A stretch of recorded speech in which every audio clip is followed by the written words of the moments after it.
And so I would find myself getting notifications on my cell phone from Times of Israel in class, seeing, missiles approaching Haifa. I would run out of class, call my grandma, be like, get your shoes on, you're gonna get a siren in a minute. For me personally, it was hard to look at my children for weeks. How do you explain what kind of world you've brought children into when things like this happen and it's, targeting Jews especially?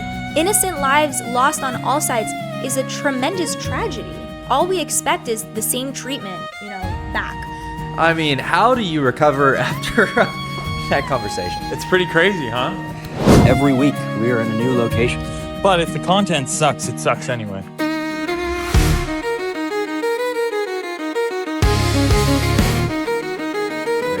Yeah, let's go. Let's go. Good morning, Shanee. Good morning. We are pumped for this episode. This is episode 14 Of Approach the Bench. without a bench. Yeah, no bench. I slipped on ice this morning. It's a horrible day outside, and it completely shattered a leg and an arm. It's getting fixed by my cousin right now, so hopefully it'll be back for the next episode. Was finishing up some work. I get a text from Will. I see, I'm so sorry, bro. And as soon as I saw that, first off, I thought you got hurt. Yeah. That's what my first thought was, you broke your leg or something. I was like, crap, we'll be out for 2 weeks. And then I heard the bench was broken. I was like, oh my gosh. Yeah, even worse. So much worse. Yeah. So no, thankfully it'll be fixed and we'll bring it back in the future. But for now, to make up for it, we have a beautiful and wonderful guest, Shanee, which you go by, it's Kay now or is it Markovitz? Markovitz Kay. Okay, Markovitz Kay. And we're also in her home, which is beautiful and nice on the couch. And so before we keep going, we should probably at least introduce her so you guys can get to know. And you're going to hear a lot from Shanee today because Shanee is an Israeli American. And so what that means, how she's lived her life, how she came to Harvard Law School as a mother of two children. She's truly, I'm just going to say this, one of the absolute most impressive people I have ever met in terms of all of the things she has to juggle. And we're going to get into that, but we obviously have our little questions that we often start with. Yeah. So my first question, Shanee, for you is, what are your kids' names? My older daughter is named Oz Shachal, and my younger daughter is named Aviv Or. What does that mean? So Oz means strength. Okay. Wow. It's become a very popular name after October 7th because there's a kibbutz called Oz, and also there was other parts of battles that involved the name Oz. But when we named her Oz, she was the only Oz that we had ever met. Wow. And it's a gender-neutral name, so even less popular amongst girls. And Shachal is the first rays of light that you see in the morning. Wow. It had always been my favorite name, but my husband vetoed, so it became a middle name. I see. That's really, And really Aviv? pretty. Yeah, what about Aviv? And Aviv means spring, and Or means light. So spring light. Nice. I love those kinds How of old names. are they? And then also, who's your favorite? So they're actually very patriotic babies because Oz was born on 4th of July. Amen. God bless America. 4 years ago. And Aviv was born on President's Day. Yes. God bless America, Almost baby. 3 years ago. So Woo! 4 and 3. Okay. And who's your favorite? Okay, great question. So for all the parents out there, I do not buy it that you don't have a favorite. Nice. Every That's parent so- has a favorite. What I will say is the favorite typically changes with time. It can fluctuate on a daily basis, an hourly basis, depending on the amount of sleep that everybody has gotten. I would say that's true, except that my parents consistently think that I'm the best. They're lying. So, no, I don't think that they're lying. I think that they genuinely believe that. You At least might I be tell the myself best, that. but you're definitely not always the favorite. That's probably true. I mean, the youngest. You always you have a sweet spot for the youngest. You must have a sweet spot for You the have a youngest. sweet spot for the oldest. You have a sweet spot for the youngest. In my case, I only have two, so they both have a sweet spot. There's always a favorite, and it always changes. Never the middle. The middle child just has a bad, it's just not good. Yeah. Interesting. Okay. a good take, Shanee. I Thanks think for that that. is a Yeah. good take. My question is kind of in the same vein, but I really wanted to get a sense for this. So you came into law school as a mother of two. That must have a very different experience. And also, compared to, I don't know, you meet me at 22 years old. I'm coming in from college, single guy. It's a very different vibe of person. How has it impacted your law school experience, being married, having a kid, and then having two kids, and then also being around people like me who are entirely out of that world? So I guess to give you a long answer, one of my favorite defining moments from 1L was in the spring. A bunch of people from our section, which I guess we'll talk about how we know each other soon, were sitting around outside of class, and someone said something to the effect of, You have no excuse as a law school student, as a 1L, to not be able to finish your work by 9 p.m. And a bunch of people were sitting around and they're like, and this person goes, no, if you're just productive and you work when you get home from school and you outline in advance and you do what you need to do, there's nothing holding you back from going to the gym, eating healthy, getting a good night's sleep. At which point I said, well, some of us have other responsibilities out of law school, and it's not just the moms and the parents. Right. There are different people juggling different things in law school. Yep. My experience has been complete chaos. Yeah. I started law school. I had a very, very young under 2 and a 4-month-old or something like that. Yeah. My kids are 18 months apart. I did it on purpose. My kids were both not sleeping through the night. I barely remember the first few months of 1L. Wow. It was really intense. And as your kids get older, it becomes intense in different ways. So they're still intense, but they sleep generally. But I will say that's crazy. And another piece of it that people don't talk about when they ask, oh, how do you do law school with 2 kids, is that there's a war going on across the world in a little land called Israel, where I'm from, where I have 95+% of my family. So I anticipated juggling law school with 2 little kids, and that's a decision that I made. I did not anticipate also dealing with that reality and also dealing with the reality on campus and in the U.S. generally of rising anti-Semitism and all of the ways that impacts daily life. But I think that parents and moms, it's never easy at any stage of life, whether you're a stay-at-home mom, a working mom, especially if you're like in big law, especially if you're in law school. And it's always a challenge, and you find a way to make it work, and you stretch your time to the absolute max. You don't sleep so much, and you do your best, and you juggle. Yeah, that's really well put. Very well put. When's number 3 coming? I will let you know the second it happens, Will. Okay, great. Is that a possibility? I mean, look, I'm 26, so I'm not going to say never. It's not happening anytime soon. Okay, that's very, very nice. So I appreciate this. Very nice. I'm hoping there's a third because I was the third. So I'm naturally biased. Take care of it? No, absolutely not. No, I'm not going to do either of those things. But I will tell you, I think it's a great idea still. Generally, do Jews adopt? Oh, that's an interesting question. I know Jews who have adopted. I'm not sure what the rates are compared to like non-Jews. Honestly, it might be similar, might be different, but it's definitely on the table. Okay. Is it on the table for you? I don't know. We'll see. It's not off the table. Okay, great, thanks. No, but those are really interesting answers, and they actually get to the root of the matter, why it's so amazing to have Shanee here, which is she has a million other things going on. Yep. And yet we still really, really, really wanted to have her on to be able to share her experience because, one, as you've noticed already, she's incredibly articulate and brilliant. And two, she's also at Harvard Law School with us. She's one of our fellow impending lawyers, although she's my class, not Will's. Will is a year younger than us, as you can tell from his clearly young face. And we wanted to at least have somebody who could come on and give a better explanation of some of the things that we're going to talk about when Will and I are later after this. We're going to continue some more of the episode and talk about our personal experience on the Israel trip.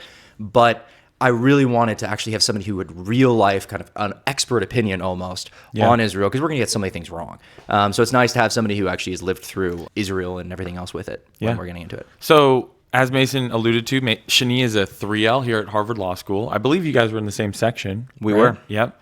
As the 1L. And I met Shanee really like my first week as a 1L last year at a events fair kind of for all the student orgs. It was me. I thought it was Joe Klein. No, I grabbed you and I brought you over. Oh, yeah. I remember Joe Klein too. I grabbed you and I was like, I know you're interested in the Israel stuff. So I brought you over. I was like, this is another Christian guy who might be interested. I remember this. Yeah. I mean, I was taken immediately by Shanee's presence and just her. Yeah, the amazing sweets that we had at the table. But Shanee is the president of Alliance for Israel, which is, we could explain more about that later. But so Alliance for Israel, I feel like I'm probably not well suited to be able to go through all the history. But what I can say is that Alliance for Israel was an organization and is an organization at Harvard that has obviously advocated on behalf of Israeli students, and Jewish students are often implicated by by any Israel advocacy. Yeah. But it became much, much bigger and more active in the wake of October 7th, because literally by October 8th, there was a ton of stuff, which we're going to talk about, happening at Harvard's campus, as I'm sure you've seen in the news. Yeah. And I came kind of on not the back end totally, but a little bit removed from that whole situation. Like, it wasn't as bad my 1L year as it was their 1L year. But I came, and I'll talk more about this maybe when I share my personal connection to this topic, but wanting to be involved in a group that was standing up for Israel, because I felt like it was a very important time to stand up for Israel and for the Jewish students at Harvard Law School's campus specifically. So joined the board with Alliance for Israel. Now I'm on the executive board with Shanee and another woman.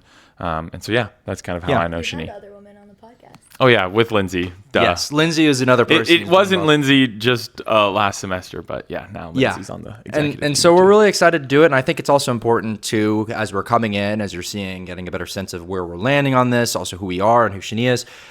I really want to make sure that people know, like, why also we're doing the pod. And so, Shanee, I think the interesting question is, why are you here? Why are you willing to talk, especially in light of how tumultuous the social media world can be?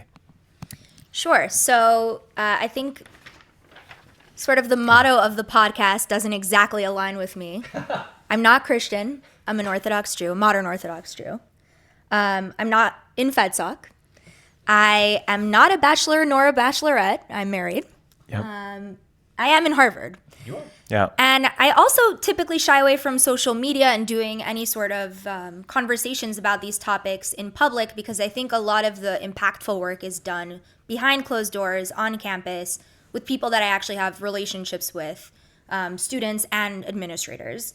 But these two gentlemen are on my board, as they mentioned, and I'm very appreciative that they're on the board, because I don't think Israel is just an issue for Jews. And I don't think it had ever been just an issue for Jews. There are many allies, and allies isn't even the best word, because it's your issue too. Christians care deeply about Israel. And so I'm very appreciative that despite the social costs of being a part of Alliance for Israel at Harvard Law School, these two gentlemen really dove in with us. And Mason and I started on AFI at the same time. We dealt with a lot of the same garbage, 1L. And Will, I remember meeting Will at the coffee shop where I interviewed him for joining the board. And I was like, why in the world would you want to join Alliance for Israel given what's going on campus? And I remember something to the effect of, I know it's the right thing to do.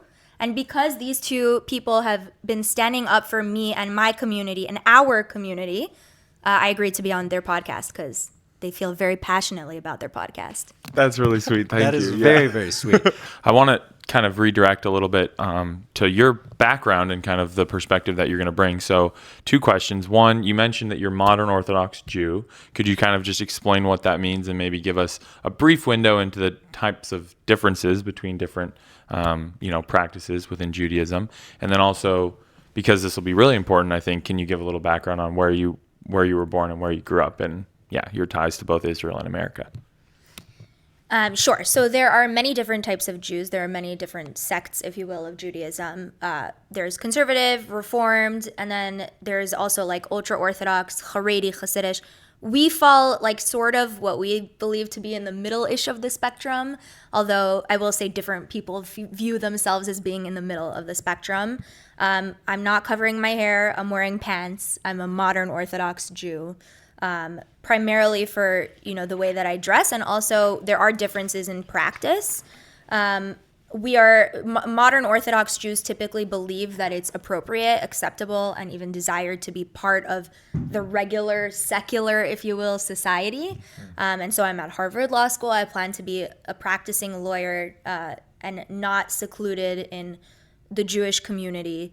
But modern Orthodox Jews also typically send their kids to Jewish day schools and try to infuse their life with Jewish values and tradition. So funny story, I think it's pretty hard to describe like the little differences between the different sects within Orthodoxy. And one time my husband was at work 3-4 years ago, and he was trying to describe it. And his coworker said, I thought all Orthodox Jews like dress a very specific way, black and white garments. And my husband was like, no, like let's look up modern Orthodox Jew on Google. And you'll see that it just looks like normal people. Like you can't really differentiate. So he Googles modern Orthodox Jew. And the first picture that comes up is my husband and I. That's so hilarious. This guy was like, the Jews are controlling the media. Or maybe there are like only 5 of you in existence. When in reality, we had done like a big media campaign when we got married about something called the halachic prenup, which we could talk about later. But Very funny, but yes, modern Orthodox Jews often look like me. That's you so can't really funny. tell when you're around one. Wow. I didn't answer Amazing. your second. Yeah, no, that's Yeah, okay. no, that's still really interesting. And I think it's helpful to get a sense of like all of the different practices within Judaism, especially when you go to Israel and also interacting with the Jewish community more. I've learned so much about how many differences there really are in terms of practice. Yeah. And you really see this on the ground. Like you don't really get a total sense for just how many differences there are, I think. Or I could say the best place to see that difference is in Israel, because it is really a spectrum. You get to see it all. I mean, you go from Jerusalem to Tel Aviv, you get very different vibes. Definitely. But no, before we get into that though, where were you born? Where'd you grow up? Kind of, how'd you end up at Harvard? Okay, so I was born in Eilat, which is the southernmost tip of Israel. And I lived there for a few years. I'm actually third generation born Eilat, which is very unusual. Most Israelis that you meet will say, whoa, you're from Eilat? It's kind of like the Las Vegas of Israel, people call it. I don't view it that way. I think it's a very special place. But my great-grandmother escaped from a ghetto in Germany to Israel and helped found Eilat, the city. Wow. And then my grandma was born there, my mom was born there, I was born there. I broke the chain. My kids are born in Florida. But that's where I'm from. And then at age 4, we moved to the U.S. Like many Israelis, my parents planned on spending a few years here and then ended up staying here after the 2008 financial crisis. And I grew up largely in South Florida, a little bit in New York, but mostly in South Florida, where there is a pretty large Jewish community and a pretty large Israeli community as well. After high school, spent my gap year in Israel, which is something that a lot of modern Orthodox students do. They graduate high school, they defer college for a year, and they go to Israel for a year to study Jewish text. Yep. So that could be the Talmud, which is like the legal basis of a lot of Jewish practice. We study Bible, which we call the Torah, Tanakh, all sorts of philosophy questions, biblical criticism. And I did that. I was already dating my husband at that point. He also went, but we went to different institutions because it's usually single-gendered institutions. And then back to the U.S. for college. Harvard is a whole other question. Yeah, Harvard is a different question for sure, but I'm interested too, like, is it common in your community to get married? You were 19 when you got married. Is it common to get married that early, to have kids as young as you've had? I was not 19 when I got married. Oh, okay, sorry. I was 21. Oh, wow. I was 23. Basically got that way wrong. I had just turned 21, to be fair. Okay. My bad. I would say there's a range. There are people who certainly get married on the younger end. In my specific friend group, it's not so common to get married this young, but my husband and I are high school sweethearts. So we started dating when I was 14. Wow, that's sweet. And it basically was inevitable that we would get married young, because when you're practicing modern Orthodox, it comes with conditions on relationships. There are boundaries to relationships, including not living together, and not having sex. I don't know if we want to say that on the podcast. I mean, I think it's something that's good for people to know. Yeah. When you're abiding by those laws and you start dating at 14. I promise we've talked about that a lot too, because that's also common in Christian. Yeah, absolutely. Modern Orthodox Christianity, maybe one might say. Modern Orthodox Christianity coming to you on Approach the Bench. Yeah, something like that. But no, it's really interesting. And you guys didn't do like the whole, I know that there's the more Orthodox Jewish communities will have like arranged marriage kind of vibe stuff, where like you get set up with somebody, you go on a date with them in like a hotel space, you don't touch each other at all, you talk for a little bit, and then you go on like 5 dates, and if you decide they're right, then you just get married. You didn't do that? That's not really modern Orthodox. That's ultra. That makes sense. Okay. It's closer to ultra or...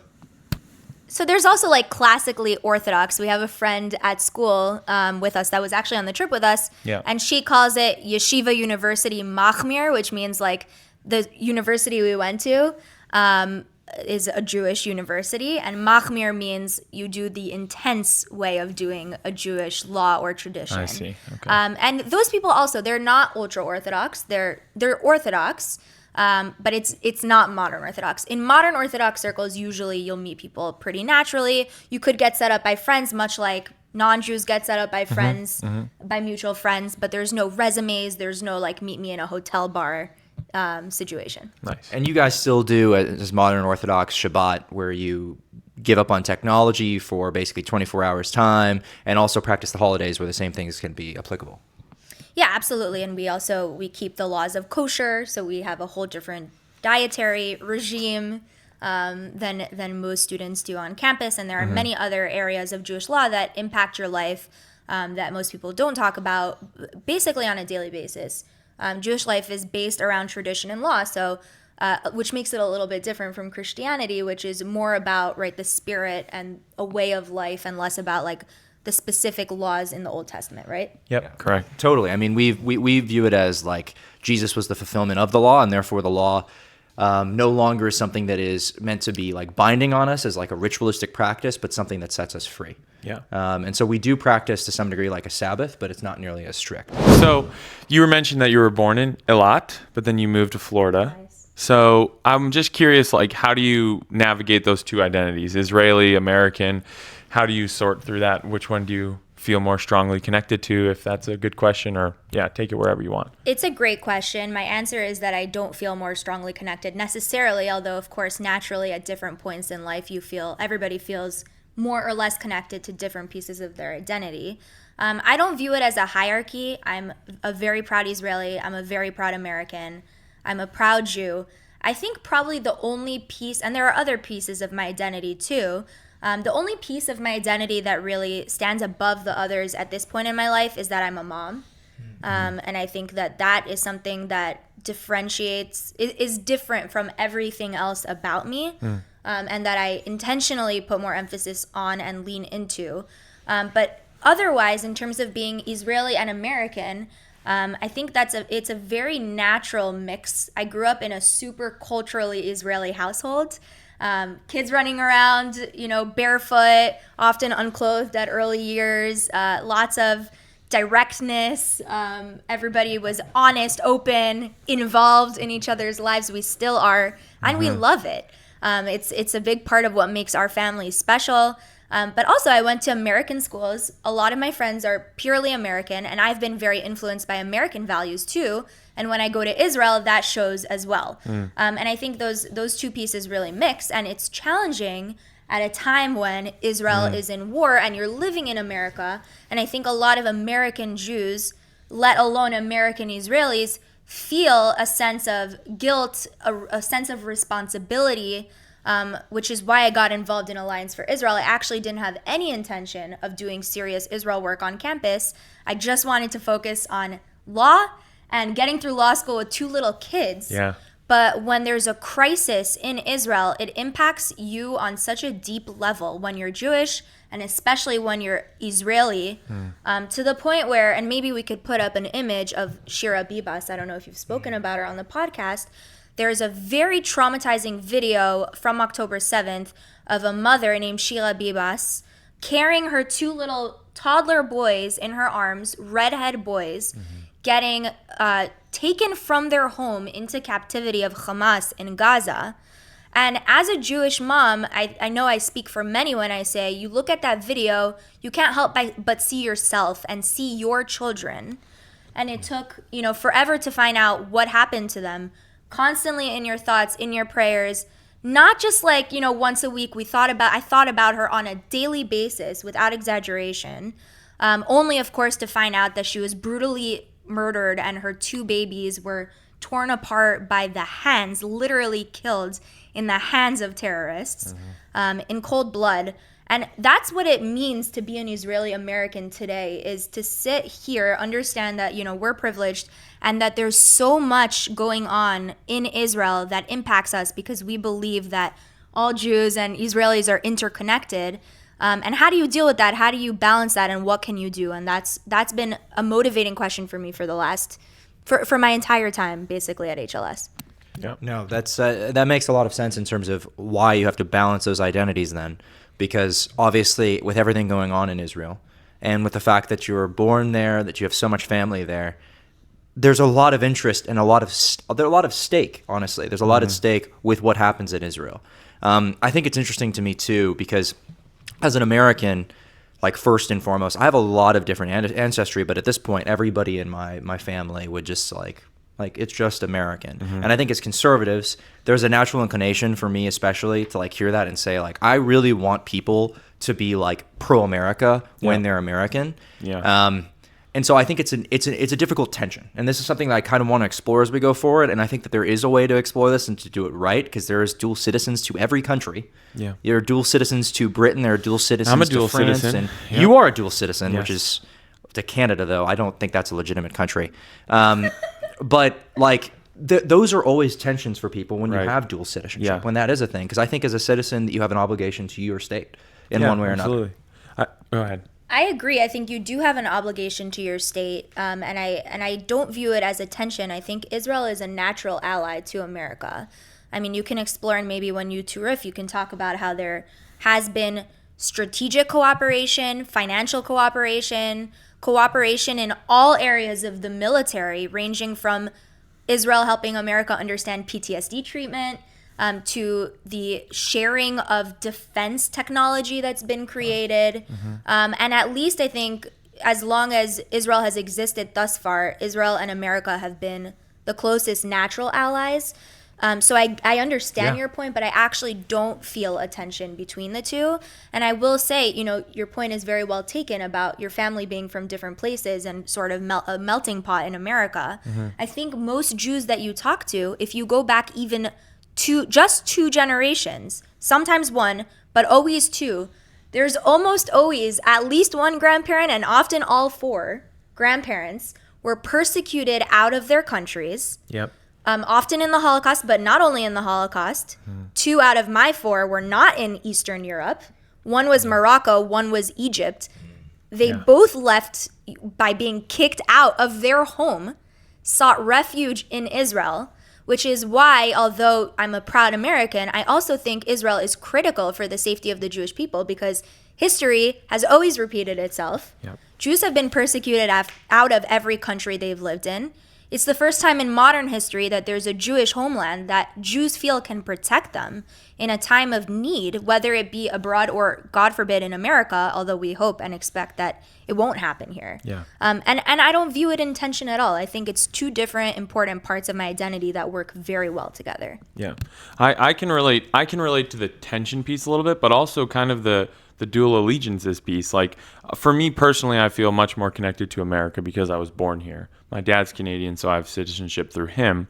But I often say, like, and I've said, I think on the podcast before, that if Canada responded to some evil in the world, like, or a war, like in World War I, where Canada was fighting and U.S. was not, I would go fight for Canada. If I wouldn't fight against America, if Canada and America were at war, I'd fight for America. But I can connect to the piece of like having a bit of dual allegiances, even though my primary is to America.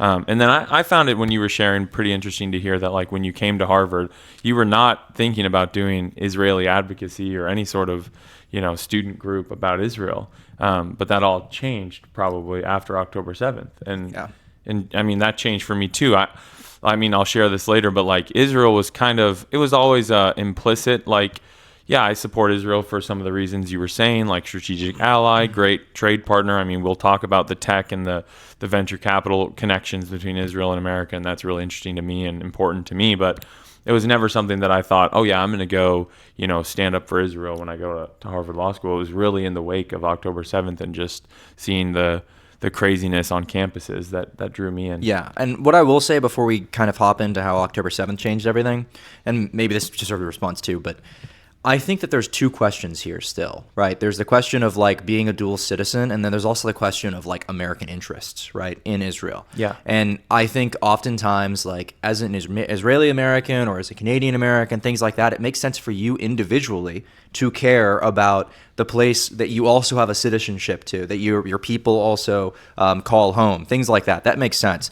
But to most people, such as myself, right, when we hear these issues, oftentimes it's espoused from that point of view of like dual citizenship, right? Of like, we have this obligation to this other group. And the reality is, as just an American, I feel no obligation.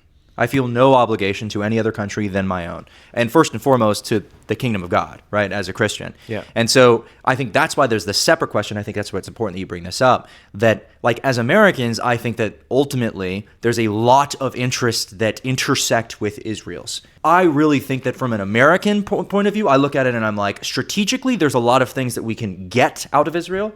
And I know that's like transactional, but I think it's important to say that because a million people hear like the question of like, oh, you have obligations to other places. How does that apply to me? Like you are clearly just biased towards this other group, and actually I should be biased against them because I don't like the idea of having to have obligations. It's like, no, there are actually other reasons here. But yeah, if there's nothing else on that, we can move into kind of talking about October 7th. Yeah, let's do it. So, Shanee, obviously October 7th is a watershed moment in the history of Israel and the history of, honestly, global politics. It's something that will go down in those history books. Where were you on that day? How did it affect you immediately before we get into everything else? So October 7th was actually a Jewish holiday, which means I was off tech, off news, offline, at home. My dad and my brother were visiting my kids, as they often do on Jewish holidays. And I remember my dad woke me up, must have been around 6 a.m. Israel is 7 hours ahead. So all the atrocities began in the very early morning in Israel, but 6 a.m. here is 1 p.m. in Israel. So things were already unfolding pretty dramatically. He woke me up and he said, I wanted to let you sleep. I'm sorry I woke you up. I wanted to let you sleep a little bit more because I don't know what's going to happen from here on out.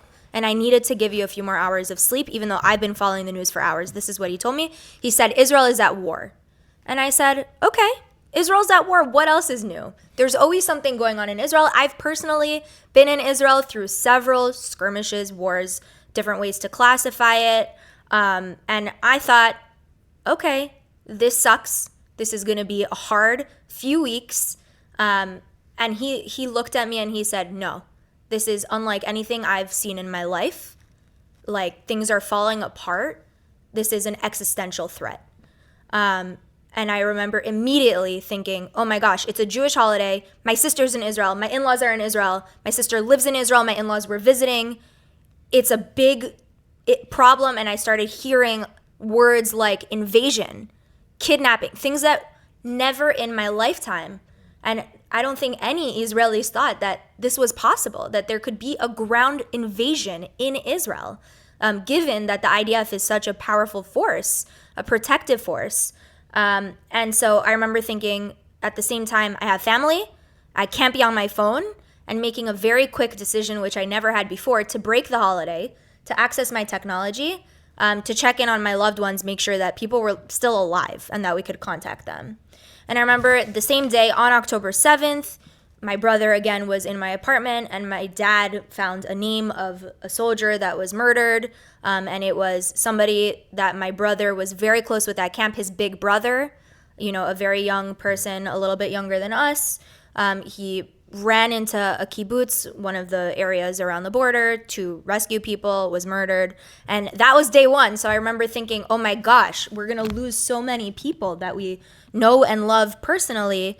And that is the case. That's exactly what happened. We had, an atrocity occur that day, an atrocity unlike anything since the Holocaust. And so what's actually happening then too is that there's the Gaza Strip. From there, 5,000 Hamas fighters invade into Israel on that Jewish holiday, meet minimal resistance, and go for miles into the Israel homeland itself, abduct, 254, 253? 251. 251. Plus 3 that were already in Gaza from before. 251 people taken back, and over 1,200 people are murdered.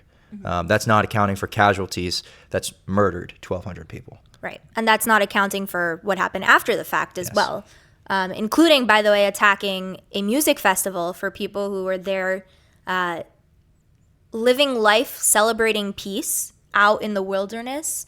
There were paragliders came in.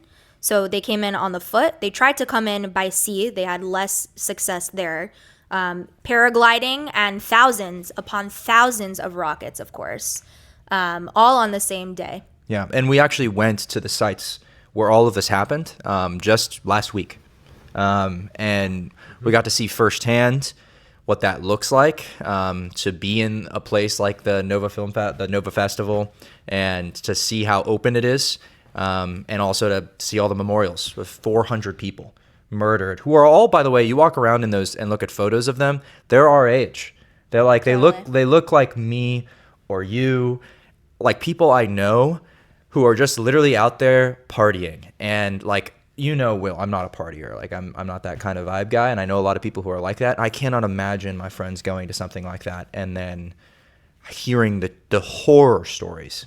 Right. And Mason, you say like people I know, but what people need to understand is for the Jews on campus, it literally is people we know. Yeah. Right. Everybody has family, friends in Israel. Everybody's been touched by October 7th and its aftermath. And we've also been touched by October 8th. Yeah. Because what happened on October 8th when we finally got our technology back, I checked on family, I put it away for the rest of the holiday, which was really challenging. October 8th, we turn on our phones, and what was it, 38 Harvard Law School student organizations, including law schools. The first thing that I see is on the New York Times, a letter signed by, I think, 38, something like that, and you can pull it up maybe and show your viewers, already blaming Israel on October 8th. Yep. For October 7th, forget genocide, forget large proportions of civilians. That's all of the allegations to follow. No, this started on October 8th. Yeah, and there's that famous tweet afterwards. It was like, what did you think revolution would look like? Right. Essays, papers, all this other stuff. And you see that sort of response to the videos that were coming out of Israel. I mean, like you could see immediately, Hamas live streamed what they did. They live streamed it. They live streamed brutal murders, burning people alive. They made sure that there was actual evidence of it, and they called home, letting their parents know and all these other people that like, oh, I just killed a Jew. You could see it all firsthand, and the initial reaction of so many students. And now, what I should qualify here is a lot of it was student leadership. This is the first thing. There are many people I know who were within those student groups who did not agree with what was said in any way with those petitions. But within the span of 24 hours, a bunch of the student leadership at the most prestigious school, I would say in the entire country, I'm biased, but literally get together and say, we're going to rubber stamp this. We're going to rubber stamp this as rebellion. This is revolution when you're watching somebody blow a baby's head off. Basically a baby's head off. Innocent civilians. That should never be the response of the kind of person. And I don't think that's a response of Israelis towards any acts of war. Totally. And I will say that I think it's very troubling to look at this and not help but think, is there any other moment in history where there's an atrocity, a huge wide-scale terrorist attack, let alone of this nature and the disgusting, vile things that took place on October 7th, where the initial gut reaction of rational, thoughtful people is to blame the victim? And this is why so many of us are sounding the warning bells. This is the start of the new wave of anti-Semitism, which is through the demonization of Israel. Yeah. And anecdotally, I know Lindsay wouldn't mind me sharing this, but something that came up on the trip, because Lindsay was on that as well, we got to hear firsthand from survivors, as including hostages and also a survivor of the Nova Music Festival. While we were at the Nova Music Festival site, we read accounts of rapes that happened, horrible, horrible rapes. And there were a lot of them that day, just atrocities committed. And I think that the New York Times published a long piece on this. And one thing that Lindsay shared on the trip that struck me was the response to that New York Times article, again, kind of as Shanee's pointing out, was to doubt the eyewitness testimonies, to kind of like not really victim blame in the traditional sense, but sort of adopt that posture. And I just think that like even in this wave of, Me Too and all these like sexual assault allegations, it's never been the response of the people who were doing it this time to doubt the narratives that were coming out. But it's like only now are they, doubting Israeli women and eyewitnesses for these horrible atrocities. It's also stupid because, like, they're literally burning people alive, murdering them at point blank range, and all of these other things. And then you're like, oh yeah, but they would never violate them.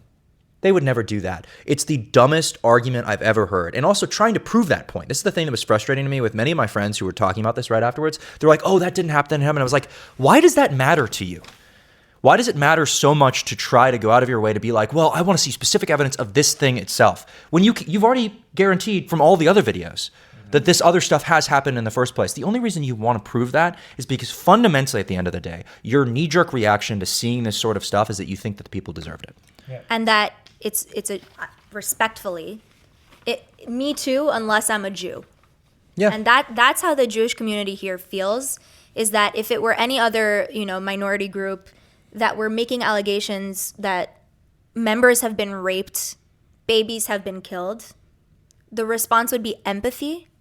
But here it's been vilification. And I will say, I know Mason's going to ask me if I've experienced anti-Semitism at Harvard Law School. And I can just share an anecdote from October 11th. We were tabling actually together, Mason. Yeah. And we were trying to shed light on what had happened just a few days prior, because already on campus things were extremely heated. And I remember 3 student leaders, 3 women, came up to me and said, "You have here an article that says babies were killed on October 7th. That didn't happen."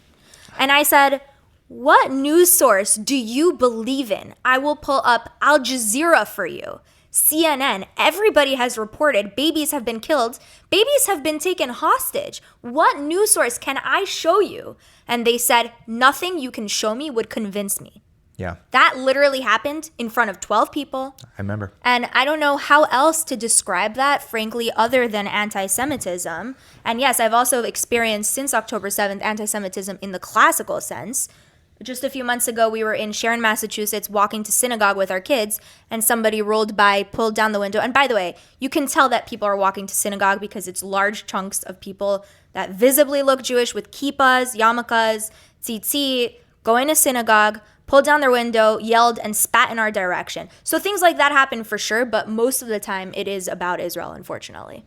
Shanee, you were here on October 7th at Harvard. I was not yet, but can you just kind of share your experience about the aftermath? We already talked about the October 8th situation, October 11th, but like what else happened that made you be like, okay, like this is a problem? And I guess as you could also probably address, like what did Harvard administration do or not do about that?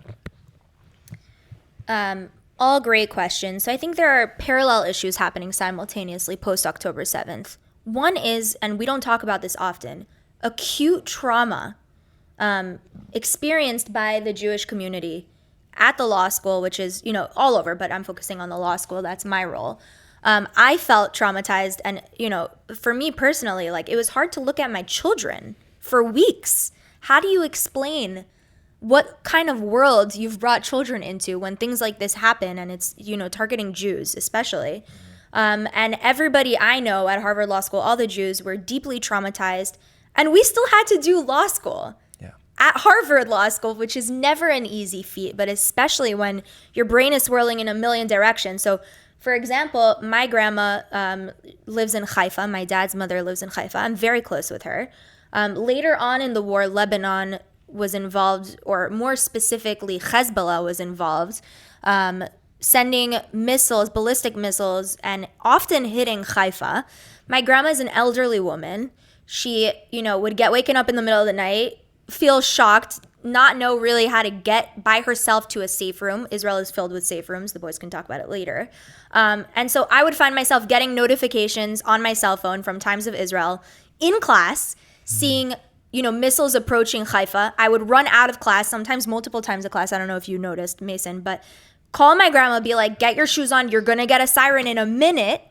Constantly throughout the day. So this was going on for years, right? 2 years so far. Wow. So we had a population deeply traumatized, struggling to get through school that we had to help and deal with and be part of.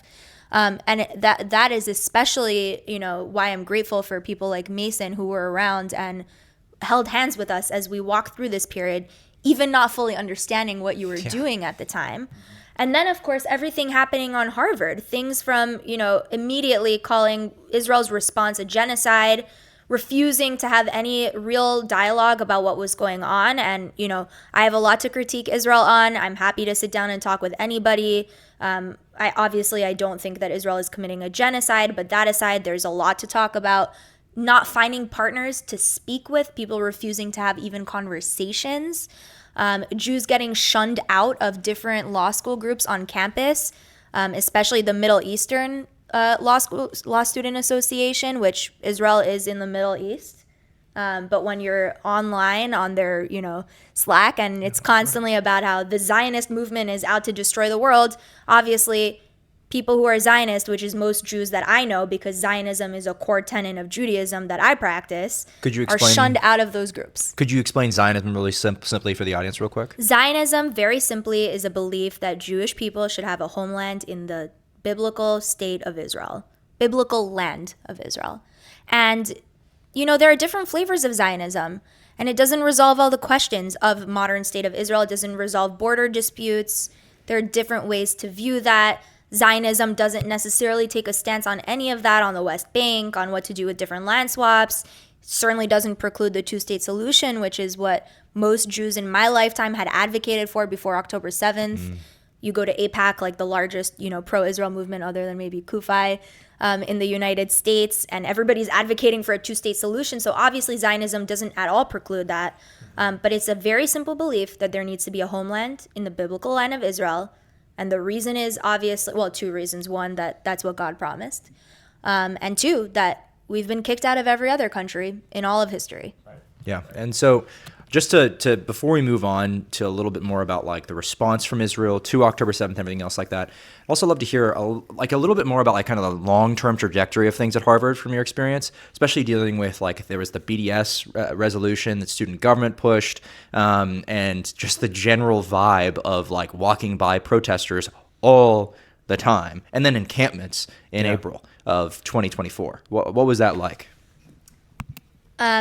Yeah, it was pretty horrible, again, because I think people were just getting lots of satisfaction from their activism, if you want to call it that, on campus, but not actually trying to have conversations and make real change and find a solution to the problem. Especially BDS, I think, is a perfect example of how unthoughtful this movement is. A lot of Palestinians in the West Bank want to work for Israeli companies. BDS does not support that. And BDS stands for? Boycott, divest, sanction Israel. And one thing that I will just say to the viewership, if you're interested in BDS, just go on their website. They will be the first to tell you that they are anti-normalization. So anybody who says that they want to actually solve this conflict can agree that communication, negotiation, talking, dialogue is at the center. BDS is opposed to any dialogue or normalization with the state of Israel. And so I would encourage people on campus who are thinking about BDS to keep that in mind. But yes, it's very hurtful. It's very unthoughtful. And it doesn't actually promote any solutions. And it doesn't actually involve the stakeholders involved either. You're walking around Harvard and there's a huge underrepresentation of the people who actually are involved in this conflict in a lot of these protest movements, which are just chanting, rhymes and mottos that do not impact on the ground change. And instead vilify Israel, make Jewish students know for sure, without a doubt, that they are excluded from the general membership of the Harvard Law School community, without any positive change. Another interesting thing that we saw, from AFI, so not just the Jewish community, but the entire pro-Israel community, which is quite large actually on campus. How many members? So we started with 5 members before October 7th, at least when I was involved, just before October 7th. And I think our group chat has 60-something active members, so people who are in our group chat and attend events. And of course, not everybody attends every event on campus, but we have a pretty, and I would say that's one of the largest groups that I know about on campus.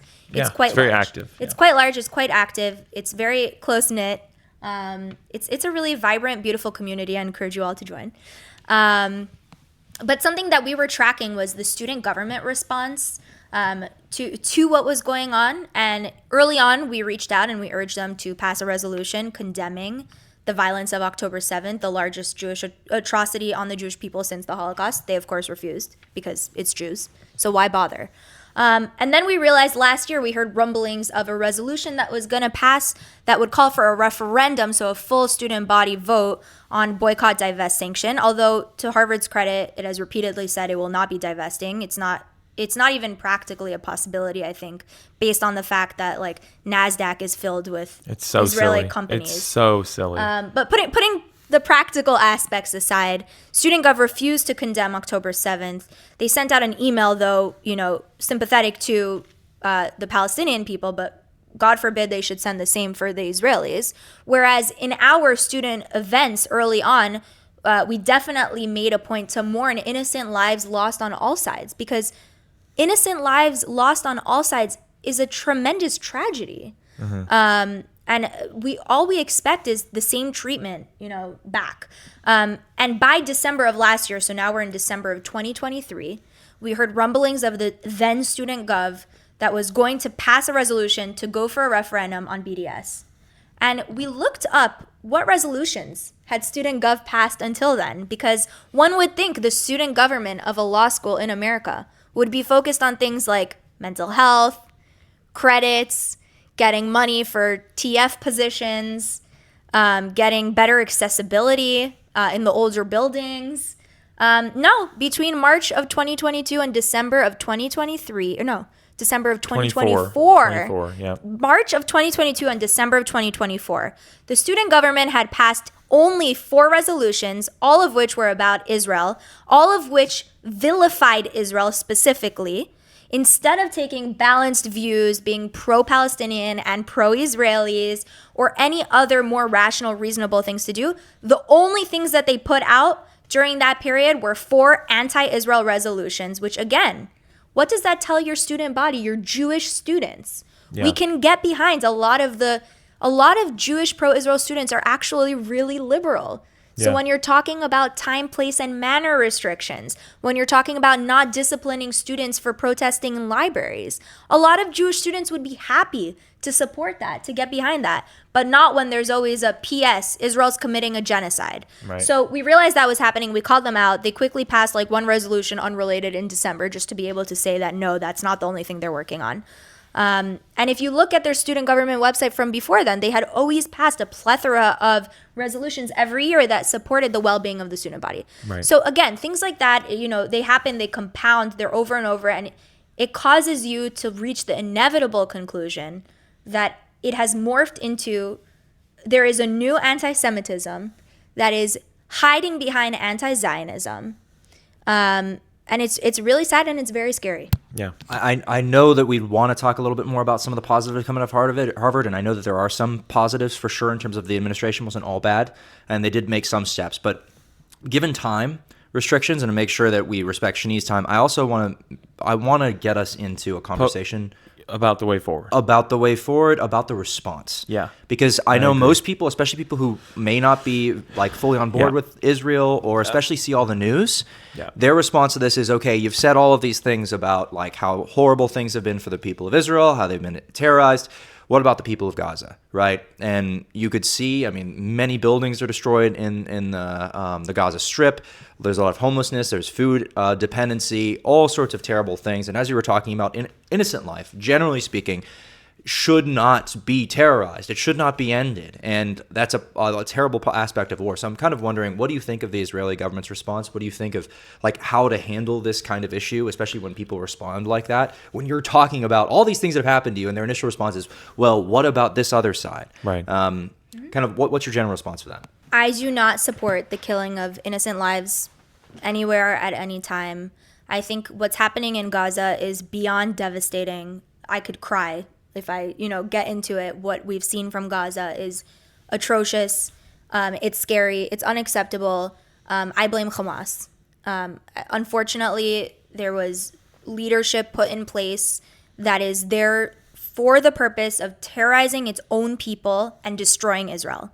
And I blame Hamas. I think it's their responsibility. They're the ones that I put all of the moral weight on. That said, I'm not saying that Israel's response was perfect. There's a lot of things that frustrated me. When there's a war, especially civilians are not going to agree with every single thing that's done. There is always room to talk about what could be done better, and there should be conversations about what to be done better. And something that I'm proud of from the IDF is that they can acknowledge when especially soldiers act out of rank and do bad things. And of course they do in the IDF, as they do in every single other force, including the US, and it's unacceptable. Just because it's the IDF doesn't mean it's not unacceptable. They should and do get disciplined.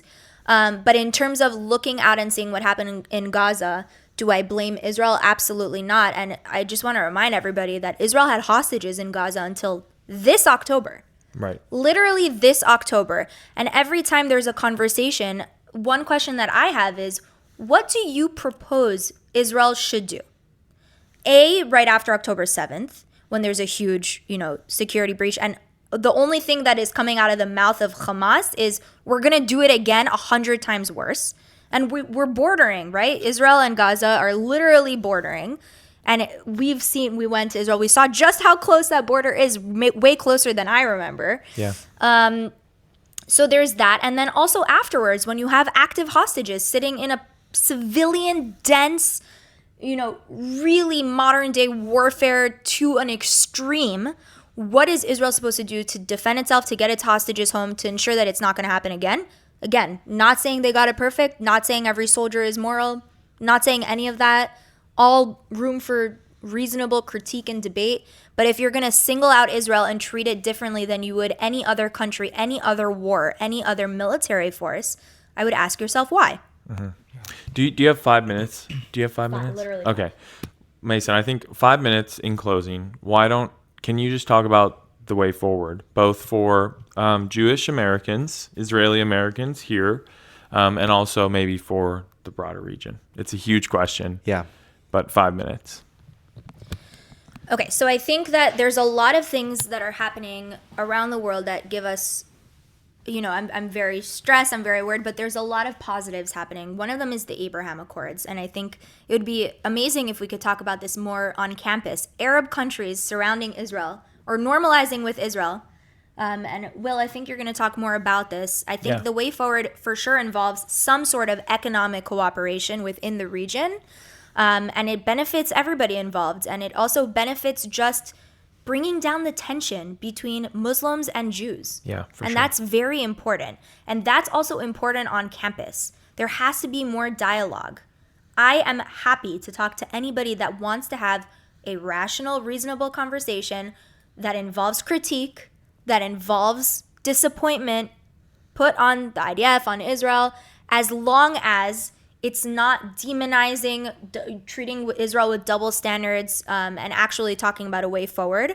And I think that more Jews should be open to having those conversations, and certainly more non-Jews should be open to having those conversations. The way forward is dialogue. That's the only way forward. Do you think in light, this is one of the biggest problems with October 7th, a lot of people feel like there's no hope in dialogue, right? That Hamas's stated goal is to kill everyone who is Jewish or Israeli, and many of the Palestinians, especially at least their communicated goal, is to remove all of the Jews from the state of Israel, go back to where you came from. They don't see it as legitimate. And then there are elements within Israel as well that look at the Palestinians and say, well, we can't work with you, so we're just gonna keep going. Or it is our land, it was promised to us, and therefore there's no need for it. How do you deal with those radical elements? Is there even a possibility for a two-state solution in light of everything? And I think I've heard you call this question, are these talking matters? And my answer is that they have to be talking matters. We have no other choice. This is the reality we live in. We have to give a better world to our children than the world that we inherited on both sides. Of all the stakeholders involved, these have to be talking matters. We can't give up a hope for peace in the region and also here. It's very scary what we're seeing, the rise of anti-Semitism. I'm not giving up hope on this country, on my country, of good people to stand up and say this is unacceptable path forward. And I think that there's an inclination, and maybe Mason, you also, went into it a little bit, of pointing to the extremes. I think there are a lot of Palestinians in Israel who are Israeli. There are a lot of Palestinians that are not Israeli and want a two-state solution. Like I said, when I grew up, doing pro-Israel activism was all about advocating for a two-state solution. That's the vast majority of Jews that I know. October 7th, of course, complicates it because the question is what's going to happen in both states, right, on day one. Mm-hmm. But that's not to say that it's off the table. It's something that needs to be thought through.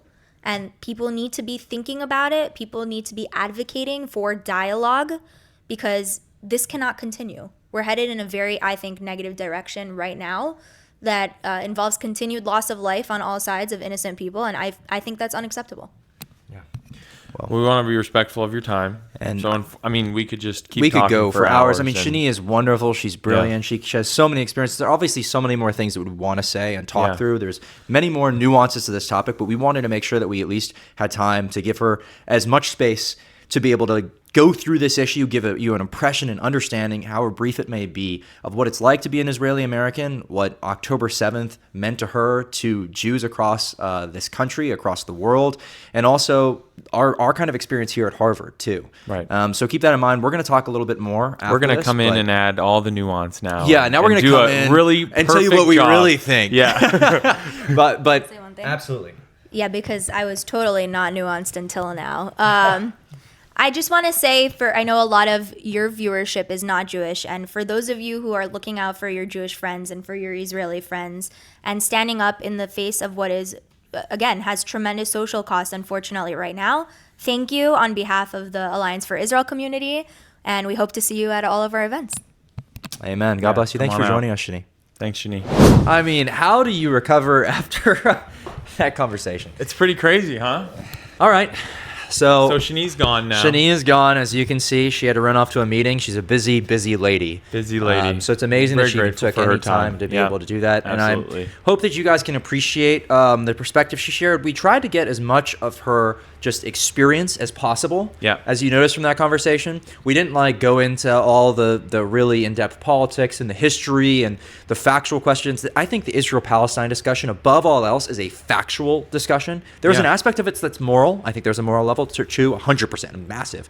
But most of the time when I'm talking to people, they're like, there is a genocide happening. There's not a genocide happening, right? The people of Israel want this. The people of Israel don't want this. The people of Palestine want this. The people of Palestine. This is often the thing that I'm saying. And so we didn't get as much into that. So if you're frustrated by that, sorry, we didn't have time. And keep listening because we're about to kind of get more into that. We're about to. What were your initial reactions to listening to Shanee, though? Yeah, I think as I was talking to you as I was using the bathroom, we spent a lot of time talking about October 7th, and I didn't necessarily think that that's where the conversation would dwell so much, but I think it just shows how important it is to Shanee and how important it is to the Jewish community and the Israeli community here. It's sort of like the Holocaust was. My perception being in Israel and talking with people was everyone had a family member who was involved in the Holocaust, either killed or survived. It's founded by Holocaust survivors. Yeah, truly. And I think that's kind of this moment for them is the modern day Holocaust moment. It is so important to kind of their identity and now the rise of anti-Semitism and all of that. And so I think that's probably why we talked a lot about it. There's obviously a ton more to talk about and we want to cover that now. But, that's why the conversation dwelled there. And especially, as both of us are personally involved in this now, that came about because of October 7th as well, and the backlash to it on Harvard's That's campus. the main reasoning. I mean, before October 7th, I had views on Israel, and see, even to this day, even post October 7th, don't get me wrong, I care about Israel, and it became more of a priority because it was a priority to other people. Therefore, I would go out of my way for it. My stance on Israel, I've been pretty consistent in being supportive of Israel for American interest reasons. Yeah, and for the fact that I like the people, I like the place. And in terms of my priority list of issues, it's number 50. Yeah, I'm sorry, just being honest with you, I understand as an Israeli American, it's going to be different in terms of priority. Yeah. For me as an American, and I think for most Americans, that is not an issue. This is not an issue that you should be spending all of your time online dwelling on, fighting people over, and all this other crap. We're going to talk about this. This is the biggest thing that's going to be a problem with this episode, is I know that there are people on the American right who are going to think, you went to Israel, you're bought and paid for. Yeah. You're friends with an Israeli, you're bought and paid for. You cared about being on the Alliance for Israel. Oh, my goodness, what a hack. Your dual loyalty. And it's that is in no way what has driven me towards this. What has driven me towards this is the fact that the left first responded to this crap, and then I had a stance on it, and I saw a community that was in need as a Christian, and I went on my way to support them. Right. Yeah, kind of same. I mean, this is not a huge priority for me. I have mixed views about what Israel has done in the past. I think everybody does. Yeah, absolutely. But certainly, I mean, I will unabashedly say, and this might get me canceled, that I have zero problems identifying who is the good in the Middle East right now. Who is on the right side of history. It's going to piss y'all off. It's going to piss the left off. But I look around at all the Muslim countries that I've been to, generally not great countries. I'm not bashing the people. I'm bashing the government and the regimes. But I've been to quite a few. Okay. I've traveled the world. I've been to many majority Muslim countries or even Islamic regime countries. And I have no problem looking at Israel and saying, like, you know what? I would rather have you guys control the entire Middle East than all of these places. Because you know what? At least as a Christian, as Mason was talking about with Shanee, I feel the freedom to go there. There's churches in Israel. You know how many churches there are in Saudi Arabia? There's zero. I think there's okay. Like 5 there's approved. like no. I actually think there's zero, bro. Okay, we can check me, but there like might be 5 approved by the state. There's like right? less than 10. We'll just say that. Who knows? There's definitely secret churches though, for sure. Absolutely, secret Christians. But like, I went to a Christmas Eve service at a Protestant church, Yeah. an English-speaking service in Jerusalem, and I really don't think that would happen. Sorry to say, based off history and experience. If this was a Palestinian Well, I mean, in territory. all fairness, you look at those countries, they're 99.9% Muslim. Yeah. Consistently. And then you look at Israel and you've got, I believe it's 75% Jewish, 20% Muslim, and then like 5% Christian.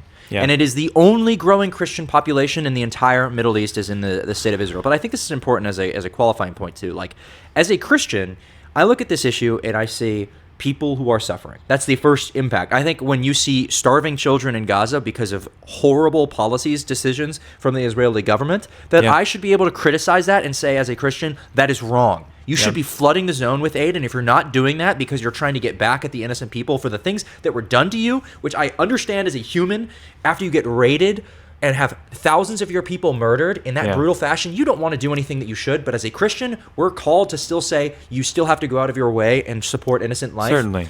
And I mean, we heard that from Israelis on the ground, too. Exactly. We spoke with Israel Aid, and we talked. We'll go through. And they all were of this, very absolutely. critical of the Israeli government's policy. Totally. But I think this is the important thing to mention before we really get into all of it. Is that, like, as we're talking to the politics, and I've had this accusation made, this is a discussion we've had many times with people who disagree with us. It is not because we do not sympathize with the plights of innocent people who are caught up in this horrible conflict. It is that we are making a moral assessment and a factual assessment of what is actually happening on the ground. And our fundamental assumptions, I think this is something that I'm walking away with after the Israel trip, and you'll see this as we're talking through it, are that there is like a group of people within Palestine who have control, at least within Gaza, who have control of the governing mechanisms, who do not want to negotiate, who do not mean to preserve innocent life, who actually target innocent life out of their way, whose stated goal is the death of Israel and the death of Jews. And on the other side, you have a government system that mimics a lot of the Western civilizational structures that you're used to, that are actually, they have mechanisms to hold people to account for targeting of civilians. Because does that happen by the IDF? I'm sure it does. Absolutely. But there are mechanisms to hold them to account. And that there is also an intent, as you can hear from Shanee sitting here, there is an intent to have peace. Yeah. And I think that those voices like Shanee's, are far more predominant in Israeli society than in the Palestinian society. And that's my fundamental assumption going in, and you'll hear all those other things. I don't know if you have fundamental assumptions that you go into this conversation with. Certainly that one. You know, you mentioned the check on the IDF. I think also, like, with certain policies that were pursued in this Hamas war, or whatever it's called, the Gazan war, I don't know what we're calling it. You know, there were mistakes made at an institutional level, right? Mason mentioned the kind of like cutting off aid for a certain point to try to, force a negotiation. Like, that was walked back, right? Like, there are mechanisms by which the Israeli government can say, like, oh, we made a mistake. Like, we're not doing that again. And let's review that policy decision, internally or with an outside body that kind of can speak into that. They're going to review the whole way that the war was conducted. I mean, this is a really, if we're going to talk about the Gazan war or whatever we're calling it, it's a very unconventional war. I think it's incredibly difficult for Westerners to fathom what it would be like to go into the Middle East. I mean, America did this in a way in Iraq and Afghanistan, and like, it didn't go so well. I mean, the American forces committed a lot of atrocities too, and are we going to say that we were intentionally committing genocide against the Iraqis? No, I don't think so. So it's interesting. Shanee said, like, it's interesting that the IDF gets criticized even more than the American military does, or Jewish survivors are doubted because they're Jewish. Like, those kind of questions are in the back of my mind too. But I think my fundamental assumption is, like, while yes, Israel has its problems, and even as I was there, I was like sometimes uncomfortable, with the way that the like democracy is being run, or I have questions about like the effort to keep a Jewish majority, which is so essential to Israel's existence. I get that, but it bothers me. It rubs me the wrong way because it isn't American, but my assumption is, with all that being said, I'm like, I have zero problems coming out and saying, like, all the problems with Israel, I'd still rather have them. I'd rather have a Tel Aviv there than a Baghdad, or I just, like, Tel Aviv is great, and Israel overall is as close to a Western country in the Middle East that we've seen ever. And so there's a few layers to this, right? So these are our fundamental assumptions going in. Now, if you have different fundamental assumption, if your fundamental assumption is that the Israelis are driven to displace or kill the Palestinian people, if that is your fundamental assumption, that all of them, or at least the broad majority and the government itself is doing that, you're going to have a very different interpretation of the facts that we're going to discuss. We're going to argue that I think those facts point to saying your assumptions are wrong. This is the reason why I still hold the assumptions that I do. But even as you're saying, though, like, it's an interesting point that, like, the conflict, it is a conflict for a reason. There are legitimate claims from each side in terms of to the lands, religious claims, people, historical, demographic. We actually claims. Think that there are legitimate land claims on both sides. I would say totally, absolutely. Yeah. And obviously, many people would disagree with that again because they look at it and they're like, you don't have a legitimate, you don't have this. But these are things that you've got to keep in the back of your mind as we're discussing it, that we have our own fundamental assumptions, and that doesn't mean that, like, you can then paint on from the fact that I've come to the conclusion on one of the assumptions that then when I'm talking to Israelis and they're talking about, like, the preeminency of Israel or, like, the Jewish people in the area, that it doesn't make me uncomfortable still as an American, right? For the exact same reasons you talked about before. The funny thing is, most of the people on the far right who I would think would really sympathize with that, actually, because they look at our country and they're like, that's the main problem. As soon as you start talking about that with the Jews, they're immediately like, oh my gosh, that's so terrible. And I think that stuff is annoying to me because I'm just like, it doesn't feel like it's really that many things are consistent with Israel. Sure. I think that's one of the frustrating things about this issue. So the right, like nobody's consistent. We're not. I don't feel like I'm even consistent sometimes with Israel. So the right has a problem with like the Americans being diluted by immigrants, right? That's what these same people who tend to be anti-Zionist, anti-Israel. That's often they look at Jews and they blame them for diluting all of these like Western countries. And there's this grand theory of what the Jews have been doing in the world, and that's what we're operating against. That's most of the people who will negatively comment on this video, if it actually gets seen by those people in the first place. That's oftentimes where they're coming from, where it's like you're either bought and paid for, right? Because there's this grand superstructure that's telling you to believe what you believe. And the funny thing is, like, that's in no way why I came to these. I wish I was getting paid. Are you kidding me? Yeah. Like, we got a trip to Israel. Awesome, right? Propaganda tour, an amazing experience. Does that mean that in any way, if anything, that it changes my view? I think sometimes seeing Israel in person makes me less pro-Israel. Absolutely. Like, I mean, this was not a propaganda tour, guys. We went all over the country. You know, we could just quickly recap the trip a little bit. We'll walk through it. How about we do that? Yeah, let's do that. Then let's talk about the history of Israel. Yep. Then let's talk about current stuff. Then we'll go into a little bit more current stuff. Then we'll talk about government funding. Yeah, we can talk about government funding. There's a lot on the table. There's a lot to cover. And you already saw we just had this splatter. There's a reason why we did the splatter to start. It's because we have a lot of thoughts that we want to jump out and say at the outset. But let's start. So we landed in Jerusalem with this group.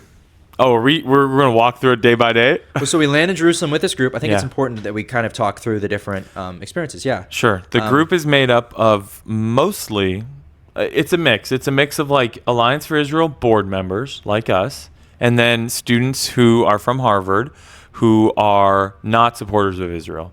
Yeah, or who are supporters, who are at least open to going. I mean, right? Because that's nobody's one of the truly anti-Israel will go to Israel because they have a certain view. They think it is committing genocide, and it's like, okay, if you think that it's committing genocide, then I think you're wrong, and you're never going to get to experience it firsthand. And when you talk to Israelis, you'll be disproved, but they won't come. Yeah, but we went all over the country, so it's a mixed group. The purpose of the group is to have dialogue with all sides. We start off in Jerusalem. We go to the October 7th sites. We tour those. Can we pause there for a second? Sure. Because I really want to talk about those. So Shanee is organizing this trip. She's running through everything. This is one of the reasons why we wanted to bring her on, because she can give you a good kind of overview of everything that was happening in Israel, and she obviously cares deeply about the country. Going to the October 7th sites, though. So, like, we drove down, literally first day we're there, we drove down to the border with Gaza. We drove along the border. We can see into Gaza, and we had different interpretations of what we saw. Yeah, we did. Which is somewhat funny. in the sense of like you can actually see firsthand how people experiencing things did very differently. Because Yeah. Will looked over at it, and what do you think? Well, you kept saying it's totally leveled. Yeah, it's because totally I leveled. looked over and I was like, there's a ton of that city is like we could see Gaza City. I was like, that place is rubble. There is concrete everywhere and buildings leaning against each other. And I did not see that at all. Yeah, that's what I'm saying. It's very interesting. I was like, dude, first of all, you can't see that. It's too far away. Maybe Second of all, like putting up a screen for us. The fact that like you can see building outlines clearly means that it's not totally leveled. Anyway, so we interpreted but that's what I'm saying. differently, But my point though is I think it's an instructive moment that like even when you're approaching the facts themselves, like we're seeing this, I think if you're in a certain mood where you're like, oh my gosh, all the things that have happened in Gaza are so evil and terrible, and you look out and you see that, you're confirmed, and you're looking for the rubble. But if you're in the mood, which we were often in that day, because it's October 7th day, where you're watching all of the things that have happened, like firsthand, you see the photos, you see videos, we go to the sites, we see the rubble that has happened. You see the burned buildings, you see the bullet holes in like you see everything dwellings, firsthand. you see blood splatter. When you're there in that place, then I think you look out and you see something different, because then you're suddenly like, well, you're starting to see it through the lens of we've been attacked and now we're responding. And that's the interesting thing of often these facts are viewed through whatever mood you happen to be in. Sure. And I noticed this on the trip. If I was like in the mood that was like, wow, all the things that are happening in Israel, I'm kind of uncomfortable with. And then somebody else was like, wow, all of these atrocities are so terrible that have happened on October 7th or against the people of Israel generally from the Second Intifada when they're blowing themselves up on buses in Israel, right? If that's your mood and I'm here and we talk, we often disagree a lot. Yeah. And we'd fluctuate back and forth. It was a very interesting thing. Yeah. I would say overall my experience on that day, and we've talked about October 7th a lot, so I don't want to just keep harping on it, but I was pretty upset. You know, I was very disturbed by the atrocities committed. I thought, like, this is just evil in its purest form. I mean, terrorism is evil, I think. These are not freedom fighters. These are evil people. What they did, absolutely. Yeah. Without mitigation. With joy and with laughter and celebration. It's disgusting. So that was my mood after that day. I do want to say, like, oh my gosh, some of the stories we saw. I mean, I told the story at the October 7th memorial last year that we had at Harvard of Irene and Netta. Irene and Netta are people that are our age. They're engaged, fiancés that were living in Kfar Aza, one of the kibbutzes that are the kibbutzim, I guess is the right way to describe it. It's like a little community that's right on the border of Gaza. They were like only a few miles away. They used to have very good relations with the Gazan people until Hamas took power and they shut it all down and they Hamas prepared. Shut it down. Yeah, Hamas shut down any sort of communication back and with forth. Jews. And these are some of the most liberal people in Israel, by the way. The kibbutzim, these people, they're socialists. They're like we should all live kumbaya, and like they're not just like, many of them are like two-state solution, if not like we can all have a pluralist state. Like they're super, super liberal. Yeah. And that morning, that row of houses, we got to walk through it, and I got to see the house of Irene and Netta in shambles. You could see past explosions all around. You can see the rubble. Everything is kept as it was. You walk into those houses, you can see their shampoo bottles. You can see the beds propped up against the wall, trying to stop people from getting in. These people are our age, trying to stop them. You know they get murdered in those rooms. And Irene and Netta's story, Irene and Netta, they're hiding in that room, and a grenade gets thrown into the shelter that they're in, and Netta throws himself on top of it, kills him in the process, saves Irene's life, and the terrorists think that that's it because they see this dead body that's there, and they move on. Wow. And Irene survives. Irene survives. Yeah. She runs when they kind of move somewhere else. She runs and hides in a different corner of the house. And hearing that story and knowing she's sitting there, she's hiding for the next 10 hours watching her fiance's body lifeless on the ground. And that's the place that it happened. I got to stand there. I got to see the bullet holes. It is incredible. Yeah. That's what we experienced. Yeah, and I was most moved probably by the film festival because there's a lot of people who died there, and they have pictures of them and a little bio of them, and I was just like, wow. First of all, I was maybe, I don't know if this is morbid or not, but I was quite taken by some of the photos because these young women are like beautiful, and I'd be like, wow, I'd be so excited to go talk to you at a bar. Oh, yeah. And now I'm reading about your life and how you tragically died here, and then I think also, like I shared with Shanee, just hearing the rape testimonies. We stood by, was it the blue tent? It's a white tent. The white tent, where a lot of the rapes happened, And we heard one about they took her boyfriend, they took her, and they pinned the boyfriend down with a gun in his mouth. While how many raped him? Like 19? Yeah. It was over a dozen raped this girl while the boyfriend watched. And if she tried to move, they would stab her in the back with a knife to keep her from moving. And they just raped her over and over again. And then the final guy finished and smiled at her and said, "Enjoy." And I just think that really fired me up. I mean, that fired me up to the point where I was like, honestly, this is really bad to say, but just being honest, if I was an IDF soldier, or I'm glad that I'm not, because I think I would have a very hard time. And that's one of the things. Not going in there and being full auto, and rapid fire. This is the part of the source of a lot of the problems with the IDF in Gaza is that soldiers know personally those women. They know personally those men, brothers, sisters. Yeah. And that is a really hard thing to maintain discipline with. Yeah. It's very hard. I going through that experience on October 7th day, the reason why I really wanted to make sure we talked about it again, because it was very personal, getting to see those cars, going to the car graveyard, seeing thousands of cars, the bullet holes, the burnt out, rusted metal, hearing the stories of so many different individuals, and then looking across the way and seeing Gaza.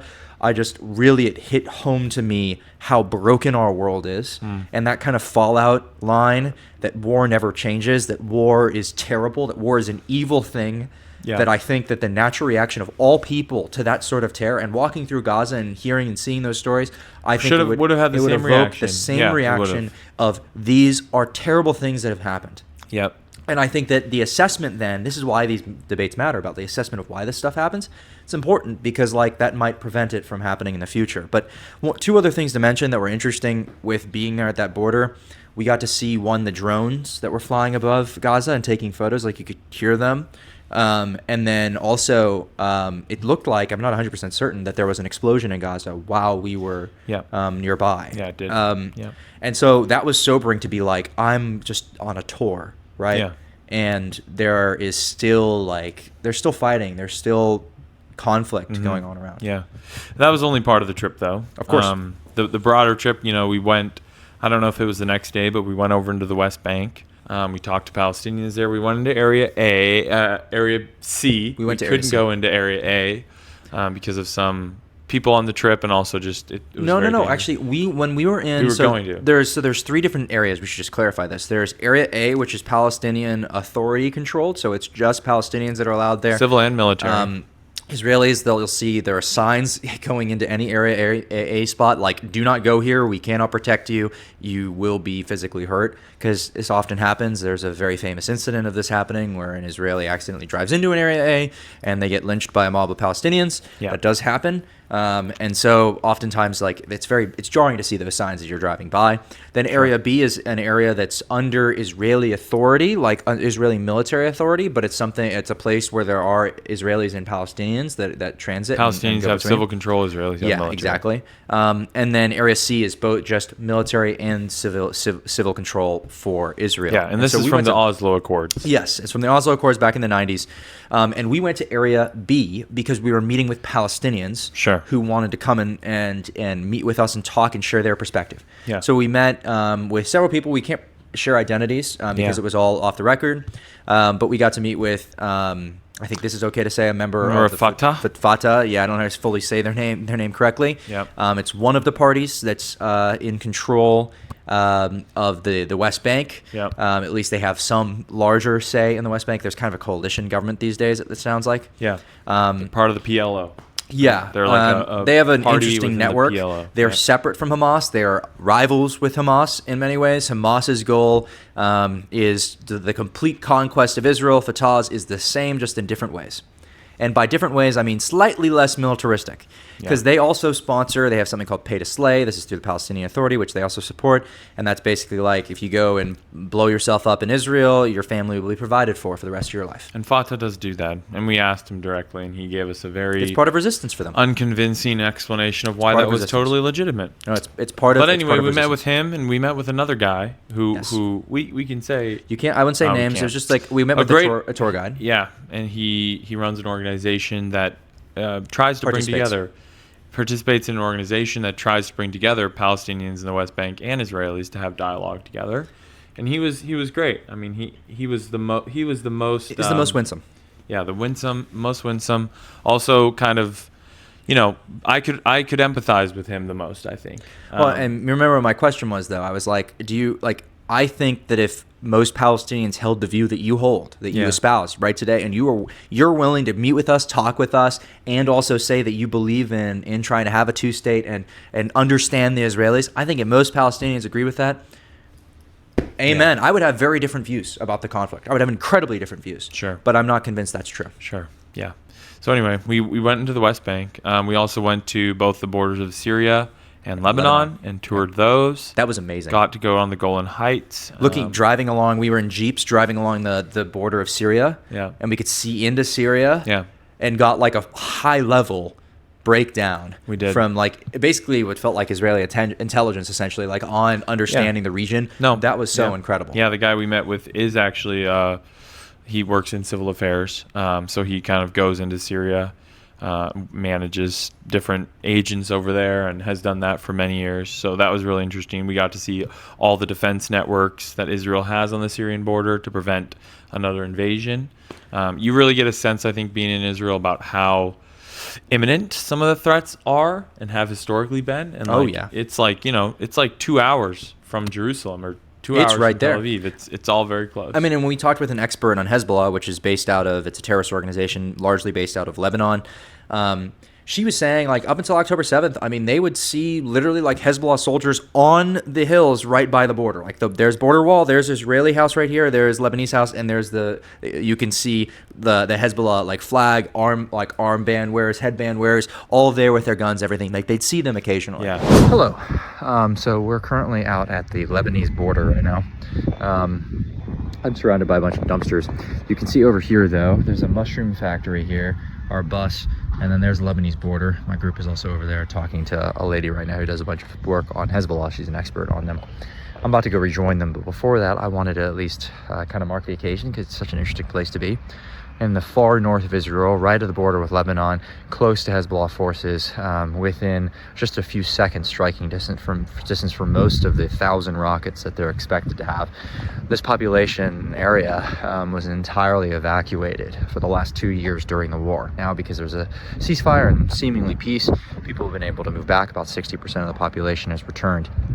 But you can still see up until this point, you can see beyond there's a UN observation station where they watch the border, and they're basically just taking a look out for, hey, what happens if this war restarts? If Hezbollah starts getting close to the border again and trying to invade or preparing rocket launches, things like that. This place can go up in smoke any given moment. It's pretty crazy. Training net right on the UN. Yeah, right near Security. the UN sites, because they're supposed to maintain things, but the UN does nothing. Yeah. And like that's one of the things that I'd also say is that like the UN operates on all of these borders and has different degrees of efficacy in the sense of doing very little, it appears, to the point that Israel now has changed tactics. That's why there are more Israeli presences on the Lebanese side of the border, on the Syrian side of the border now, and now on the Gazan side of the border, because they don't want they need more of a buffer zone military-wise. Between an attack from an enemy force, a guerrilla force, and the civilian population. Yeah. I think, while it doesn't sit well with me initially to think of Israel kind of occupying, the IDF occupying, you'll hear this a lot, like Lebanon now and Syria and the West Bank and Gaza.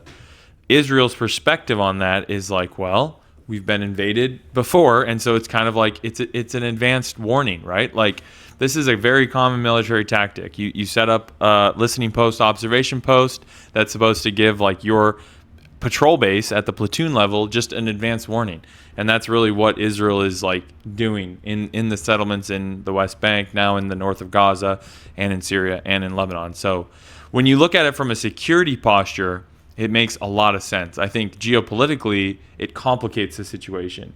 It fuels the radicalization. It fuels these narratives of like Israel is just looking to expand its territory. But I think if you zoom out a little bit and look at like, well, the threat has historically, this is undeniable. It's historically been a real threat from all sides.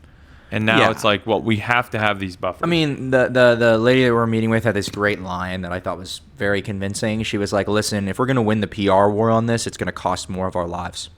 And she was like, and simply put, I prefer to live. And I was like, that's a very good explanation of what their philosophy is. Like, the Israelis, they do care about the PR to the extent that, like, you've got to make sure that people aren't completely convinced of the alternative. But clearly, there's a lot of people out there who are convinced of the alternative already. Yeah. And if you let them dictate your actions, most of them don't care about Israel in the first place. Yeah. And so I've seen this a million times. This is often my critique of the left. Like, they come into institutions and they go, you need to do this, you need to do this, and you need to do this to be able to be good. And yes, if you trying to do all those things sinks the institution because it literally doesn't work, so be it. It was meant to sink anyway. Yeah. And I look at that and I'm like, that's not tenable to me. I also think a problem that I have with kind of like, I think that the left generally has a quite idealistic view of humanity. Yeah. And again, I'm probably gonna get in so much trouble for saying this, but of Muslim societies, I think that unfortunately, a lot, not all of them, but a lot of Muslim cultures really do not like Jews. And so, yes, like it sucks that Israel has to do this, and I would prefer that they didn't. But we do not live in a world of peace. Yes. Peace is a myth. Peace in our time is a lie. Like we will probably never have peace. There will always be war. That's a conservative assumption, yes. Yes. And so I just think like that's why I look at it from a security standpoint. That like, yeah, Israel, unfortunately, they're not going to win the PR war because they do not live with neighbors right now, and this is part of the way forward, I think, who want them there, who want to normalize relationships with them. And I think this is an important thing on when we're discussing Islam, because I know that I've been debating this with one of my Jewish, more secular friends recently who's been getting upset with me because he's like, no, Islam isn't that way, you're just like listening to too many things online. Listen, sure. I don't think we need to, on this podcast, try to prove the general elements of faith, whatever. Let's just pause and take a look at this specific conflict and the conflict itself. We met with a former hostage, okay? We're not going to go into like all the details about him. It was very interesting to hear his experience. But one of the things that he shared with us, and he spent a lot of time, he spent hundreds of days in Gaza, in captivity, alone, held by terrorists. In tunnels. And he talked with them. He talked with them about the politics of them because he was alone with them this entire time. And they would talk with him. They treat him like a dog, quite literally, starve him. All of these other things. We can take you through it. They were all subsisting on UN-provided food, naturally, in those tunnels. But he talked with them about politics, and he tried to say, like, how can we divide the land? Because obviously this guy comes from like a more liberal, out there family, more secular Jew. And he was captured at the Nova Festival. Yeah, he's captured at the Nova Festival. And they look at him every time, and they laugh, and they go, you think this is about the land? You think it's about land? This has nothing to do with the land. This is religious. This is my religion. My religion tells me I kill you. Therefore, I kill you. And that's the problem. That's the issue that we're dealing with fundamentally. If it was actually about the land, if it was actually about just the demographics and all these other things, there is a way to negotiate through these things. And in all fairness, I look over, and one of the big things we talked about when we were discussing the West Bank, and I don't think there's moral equivalence in terms of the atrocities that are being perpetrated by Hamas, but there's also a lot of issues with like settlers from Israel going over and living now in the West Bank. And they call them settlers because there's open land. Open land, it's cheap. Many people go there because it's cheap. And they put down houses and they start constructing communities, and they build them right across from the Palestinian ones in the West Bank. Yeah. But many of those also have a biblical, again, religious, messianic view that this is their land. Right. And that's hard to negotiate with. Complicates the picture a lot. It's hard to negotiate with because clearly there's no negotiation. Right? And I think that's like when you see that from the Israeli side, that's the stuff that I'm saying. That when I go to Israel and I get less pro-Israel, seeing that stuff makes me less pro-Israel. Totally. Yep. That made me question a lot as well, seeing the settlements over there and hearing, because it's a very small minority of settlers, but there is settler violence as well that we heard about, and that is true. That Israel needs to crack down on for sure. And there's also a lot of violence against the settlers, just to note. Like literally, there was two people who were killed on the road that we were on 2 hours afterwards. Yeah. Literally, we drove right by the spot 2 hours later. Car rams into another car. Yeah. Guy gets out and stabs 2 people to death. I think the one thing that would be interesting to include here too, when we're talking about Palestine, is understanding of like when discuss with them the typical way it's described, and this is why it's so compelling, I think, to hear the stories of the Palestinians, is like, man, it sounds miserable to live the way that they're living. Yeah, it like does. there are checkpoints, military checkpoints that go between anywhere that are not always open, that slow down everything. There's random guard checks. You get profiled in every possible way. You're stateless. And those guard checks are shut down on Shabbat and Jewish holidays, so you can't really which travel. is horrible. You're stateless, meaning oftentimes these people don't have passports. They can't go anywhere. They can't get into Jordan, which is the only other way to the right. They can't go to the left, which is Israel. And Jordan so has stopped giving Palestinians passports. Yeah, because they also don't want more Palestinians to come into Jordan. And so you end up with this situation where there are people who are just stranded here. They have basically it feels like no prospects into the future, and they're all living miserable lives. And so this is the argument that often my Palestinian friends will make. They'll be like, this is why they're radicalized. It's because of the way that you treated them. And the answer is I think that there are elements of that are 100% true. I think that the Israeli government has done things that are wrong. But that's failing to understand that every government around Israel has also done this stuff, and so it might be helpful to then jump back and now get into history to be able to discuss it. You want to talk history a little bit? Yeah, let's do it. We're going to give you a really brief rundown on the history, because I think it's important also when we get into what we're going to talk about right afterwards, which is the Israeli-American relationship, because we've just gone through this big trip. We spent 8 days in Israel. We went over all of the country. We got to see the secular side in Tel Aviv. We got to see the very religious, cultural side in Jerusalem. We got to go to the borders of all these different countries. There was so much that we got exposure to. There's a lot to talk about there, but we can't spend all the time in the world. We don't want to waste all of your time just going through that stuff. So brief rundown on some of the history before we get into the American politics.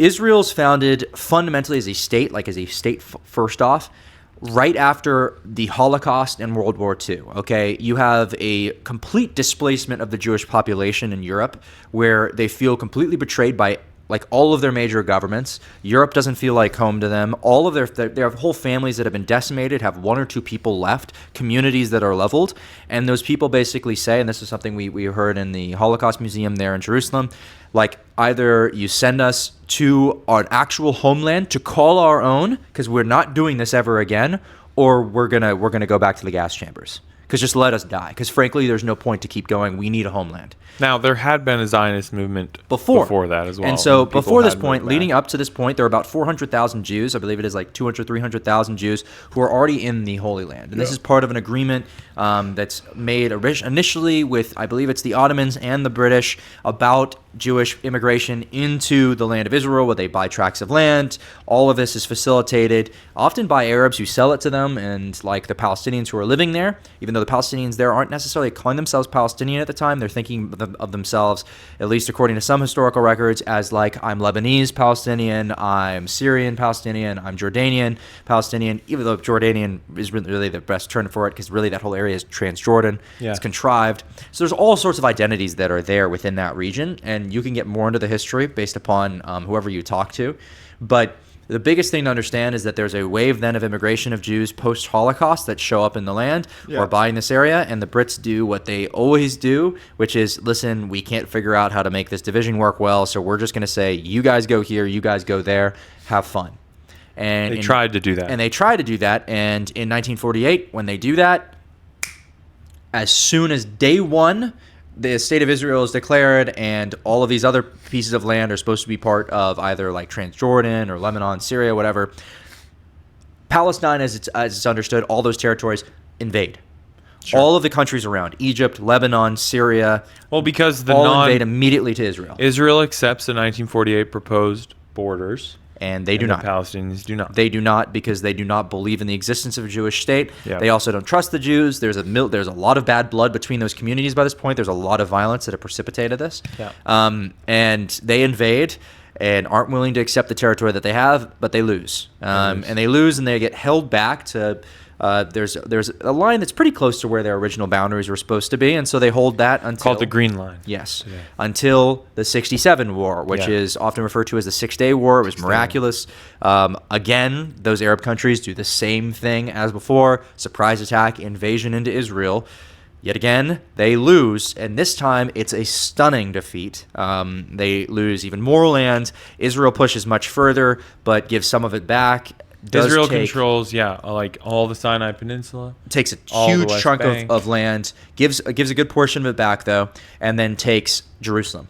Then again, there's another war, another surprise attack by the Arab countries in 73, and they lose finally after that. And then there's the peace accords with Carter and everything, and they're like, okay, we can Jordan. No, between Egypt and Israel. Egypt and Israel. And so it's finally. But there is peace with Jordan today. Now there's peace finally. There's relative peace with all of these countries. But the reason why it's important to understand this, who's brokering that peace in the 70s? Us. U.S. We're brokering that peace. Right. In 1948, when the nation's starting off, like, we're one of the major groups that advocates for it and stamps Israel's existence, right? Yeah.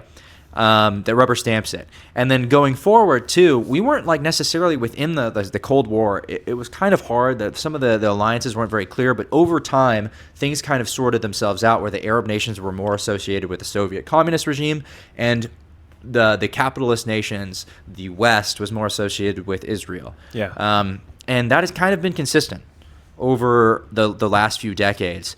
And you get to see that now often in our relationship, and that's what it was up to this point. There's a lot of tentativeness because of the claims over all these lands, because there's so many wars, because there's so many different boundaries to draw.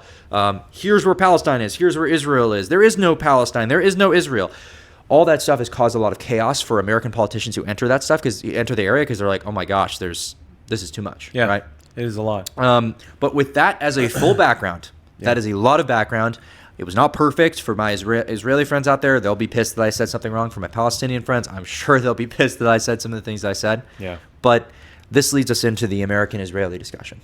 Yes, it does. Though, can I just caveat that Sure. that an important trend, is that Israel has had more land than it has right now, and it has given a lot back. The entire Sinai Peninsula it gave back, which is a huge tract of land, worthless land, but a for huge tract. Land for peace, right? Like they wanted peace in the region, so they gave the land back. And again, they made concessions. And during the Oslo Accords. This is an important thing. In 2005, they pull out of Gaza too, fully. They actually there was 10,000 Jews, I believe it is, who are living within that area of traditional Gaza. Goes in and pulls them they out. pull out. They go in and forcibly remove Jews. This is a very visceral memory for Israelis. They forcibly remove them and bring them back to the country because they're like, we're finally going to have peace here. Yeah. We're going to have peace. We're not going to have our soldiers in Gaza. And Hamas wins the elections the next year, never holds an election ever again, and prepares for an invasion. Yeah. So crazy. You laid out a little bit of the historical ties between America and Israel. I think another important one that's just like very practical. We have a ton of money invested in Israel, and we benefit a lot. Israel considers itself it's a startup nation. It's the highest entrepreneur per capita and successful startups per capita in the world. And we got to meet with a very successful company. Very successful. That's based out of the U.S. That is based out of the U.S. So here. Yes, so all of the Israeli startups, their primary goal is to exit into the United States market, is to be listed on our stock exchange, not the Tel Aviv Stock Exchange, or to be acquired by U.S. companies. Because we're where the money is. And we're where the money is, and also these are great tech companies. And they produce a lot of money for us. Israel started out, right, like producing a lot of defense, obviously, and aerospace tech, but now they're into like more software and IT. Yeah. And it is a very successful startup nation. Well, and we have a lot of economic ties. And we asked the guy, he shared with us after October 7th, you know what happened? You think about all this BDS stuff, and I assumed that there would be like a bit of they're over leveraged in America. America's not, it's a risky place to be invested in as an Israelite, right? And he's like, no, actually the opposite's true. After October 7th, like more money came into Israel. Like not defense money, okay? Get me right. But like investments into these tech startups. More companies are getting acquired. They're incredibly effective and they're good at what they do. I mean, the biggest thing to understand here is that often online you hear this whole stuff of like, I can't believe this happened. Give another $1 trillion to Israel. It's a funny joke. I actually think it's hilarious. But it's also funny in part to me because it's not like it doesn't make any actual sense in terms of what's actually happening on the ground. Like Israel as a nation, we send $4 billion to typically in terms of military aid support per year. I think it fluctuated, went higher during the war. But even so, that's 0.06% of the federal budget. In return from them, we get billions and billions. Depending upon the estimate, it's upwards of $40 billion of return on our investment. Because all of that money that we send to them, all the military aid, there's ties that you have to buy from American companies in order to make things happen. And these companies, too, that they're creating and starting in the U.S. pay huge amounts of U.S. taxes. And so they ultimately pay a massive amount. And this should be unsurprising. Again, for my far-right friends out there who are like, I can't stand Israel. It's so evil that they control the world and all these other things, and they are using everything in America. Like, how are they able to do all of this stuff? And I'm like, you guys understand better than any other people. And maybe you're a little bit too crazy on this. I wouldn't actually give you full credence. But, like, a lot of these people come from cultures that emphasize education, okay? Yeah. So Ashkenazi Jews have an IQ average of 115. Which is an incredible average IQ to have, okay? Sure. And if that's the case in Israel, that means they have a lot of people who are standard deviations moving out the tails. Brilliant. And we got to see that. We did. We do. And they also all have obligatory service. Yes, military service. And this kind of, they start young, they're collaborative, they work together. And it leads to like a very entrepreneurial society that benefits them and also us. I think it's the same kind of idea of like a Silicon bubble, right?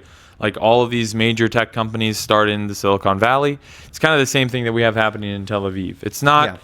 It shouldn't be like an immediate red flag that like, oh, they're controlling a lot. San Francisco controls a lot of our economy too. California controls a lot of our economy too. If anything, we control their economy is really what happens. I They're guess so. incredibly dependent on us. They are very dependent on us. It's actually a really big risk for them because that might be sustainable. But they don't really see it as a risk.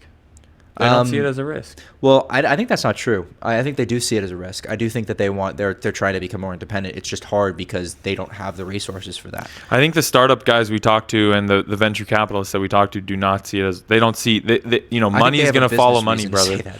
Money is going to follow money. And if Israel's popping out these like crazy startups, these billion-dollar startups. You would think that's true, but I don't think that's how politics works. This is my thing. This is why I will take a different approach here. As much as I think the people who listen to this who are not pro-Israel are going to be annoyed to hell. They're probably not going to make it to the point of being able to get to this place in the podcast because of how frustrating it is to hear us talk so lovingly of the country. But let's bash on it for a little bit. Well, yeah, I want to pause for a second and just say, like, as an American, my gosh, like I have a very different approach to this issue.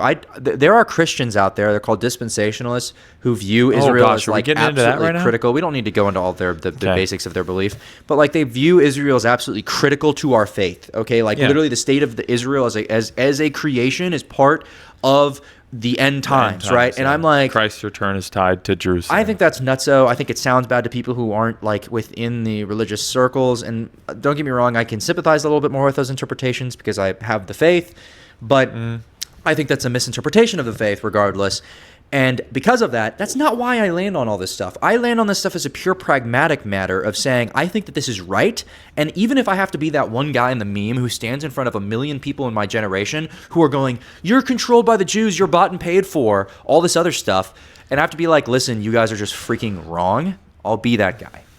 Yeah, absolutely. I mean, I'll be that guy too. And I see it as a mutually beneficial relationship, I think there's without a doubt benefits. I mean, it's just like, as much, I don't know. I keep tying it back to Silicon Valley because that's a helpful analogy for me as a conservative, right? Like all of my money is going to these like tech startup founders who are really liberal and kind of wacky and people who I disagree with. But totally, at the end of the day, if they're making a good product, that's where the money's going to go. We met with some libs in Israel. Yeah, we did. There aren't libs in Palestine, I'll tell you that. And the libs that we met with in Israel, I was like, I'm reminded why it's just so frustrating.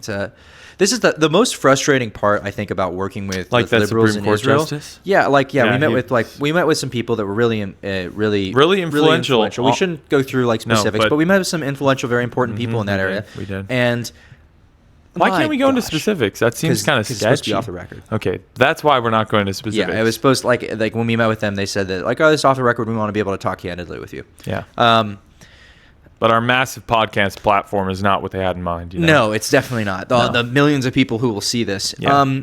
No, my main thing is that like you listen to them talk through stuff, and it's frustrating to me because I'm like, you guys are able to understand the importance of like defense here in Israel and like having an identity as a nation and as people, and then like Jews across, so many of these liberal Jews who are coming from Israel still don't have that sense at all in other places, and I really wish that they could understand that better. Sure. And that's frustrating to me. Yeah. That's a massive frustration. Should we address AIPAC?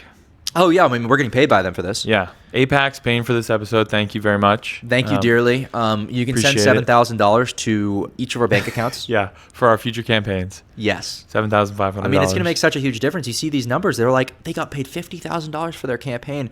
That must have made a huge difference. Yeah. I mean, my gosh. Actually, it doesn't. Like, what's the stat, Mason? I'm getting fidgety. Pull out the stats. I mean, no, the whole point isn't to say this other stuff. I don't even care about the stats. I can't get comfortable on this dang couch, bro. You don't like this? No. This couch? No, I want to make fun of it more than anything because, like, listen, I think it's hilarious. There are so many people who pour money into politics. There are billions upon billions upon billions of dollars in our politics. Israel lobbying makes up, I think, 100 million max of it. Sure. And that's just the Israel side. There is a lot of lobbying from the other side, too. Yeah. And so Qatar, it goes right? back and forth, and that's like across multiple election campaigns, all these other things like this. I mean, we should be wary of campaign contributions from other countries. Absolutely. I think these should be better regulated. They should be more. There should be more transparency. I'm actually very much in favor of campaign contribution regulations, finance reform, generally speaking. Yeah. But I think it's a moronic view, and people are going to get upset with me here. But like, they're already going to be upset already, so it doesn't really matter. No. To look at people and be like, you got $10,000 from AIPAC? Wow, you're bought and paid for and are sending billions of dollars from us to Israel because of that and selling out your people. I'm like, there is not a dime you could give me. There is not enough money in the world to sell out my country. Yeah. My country, to me, matters all the way through as an American.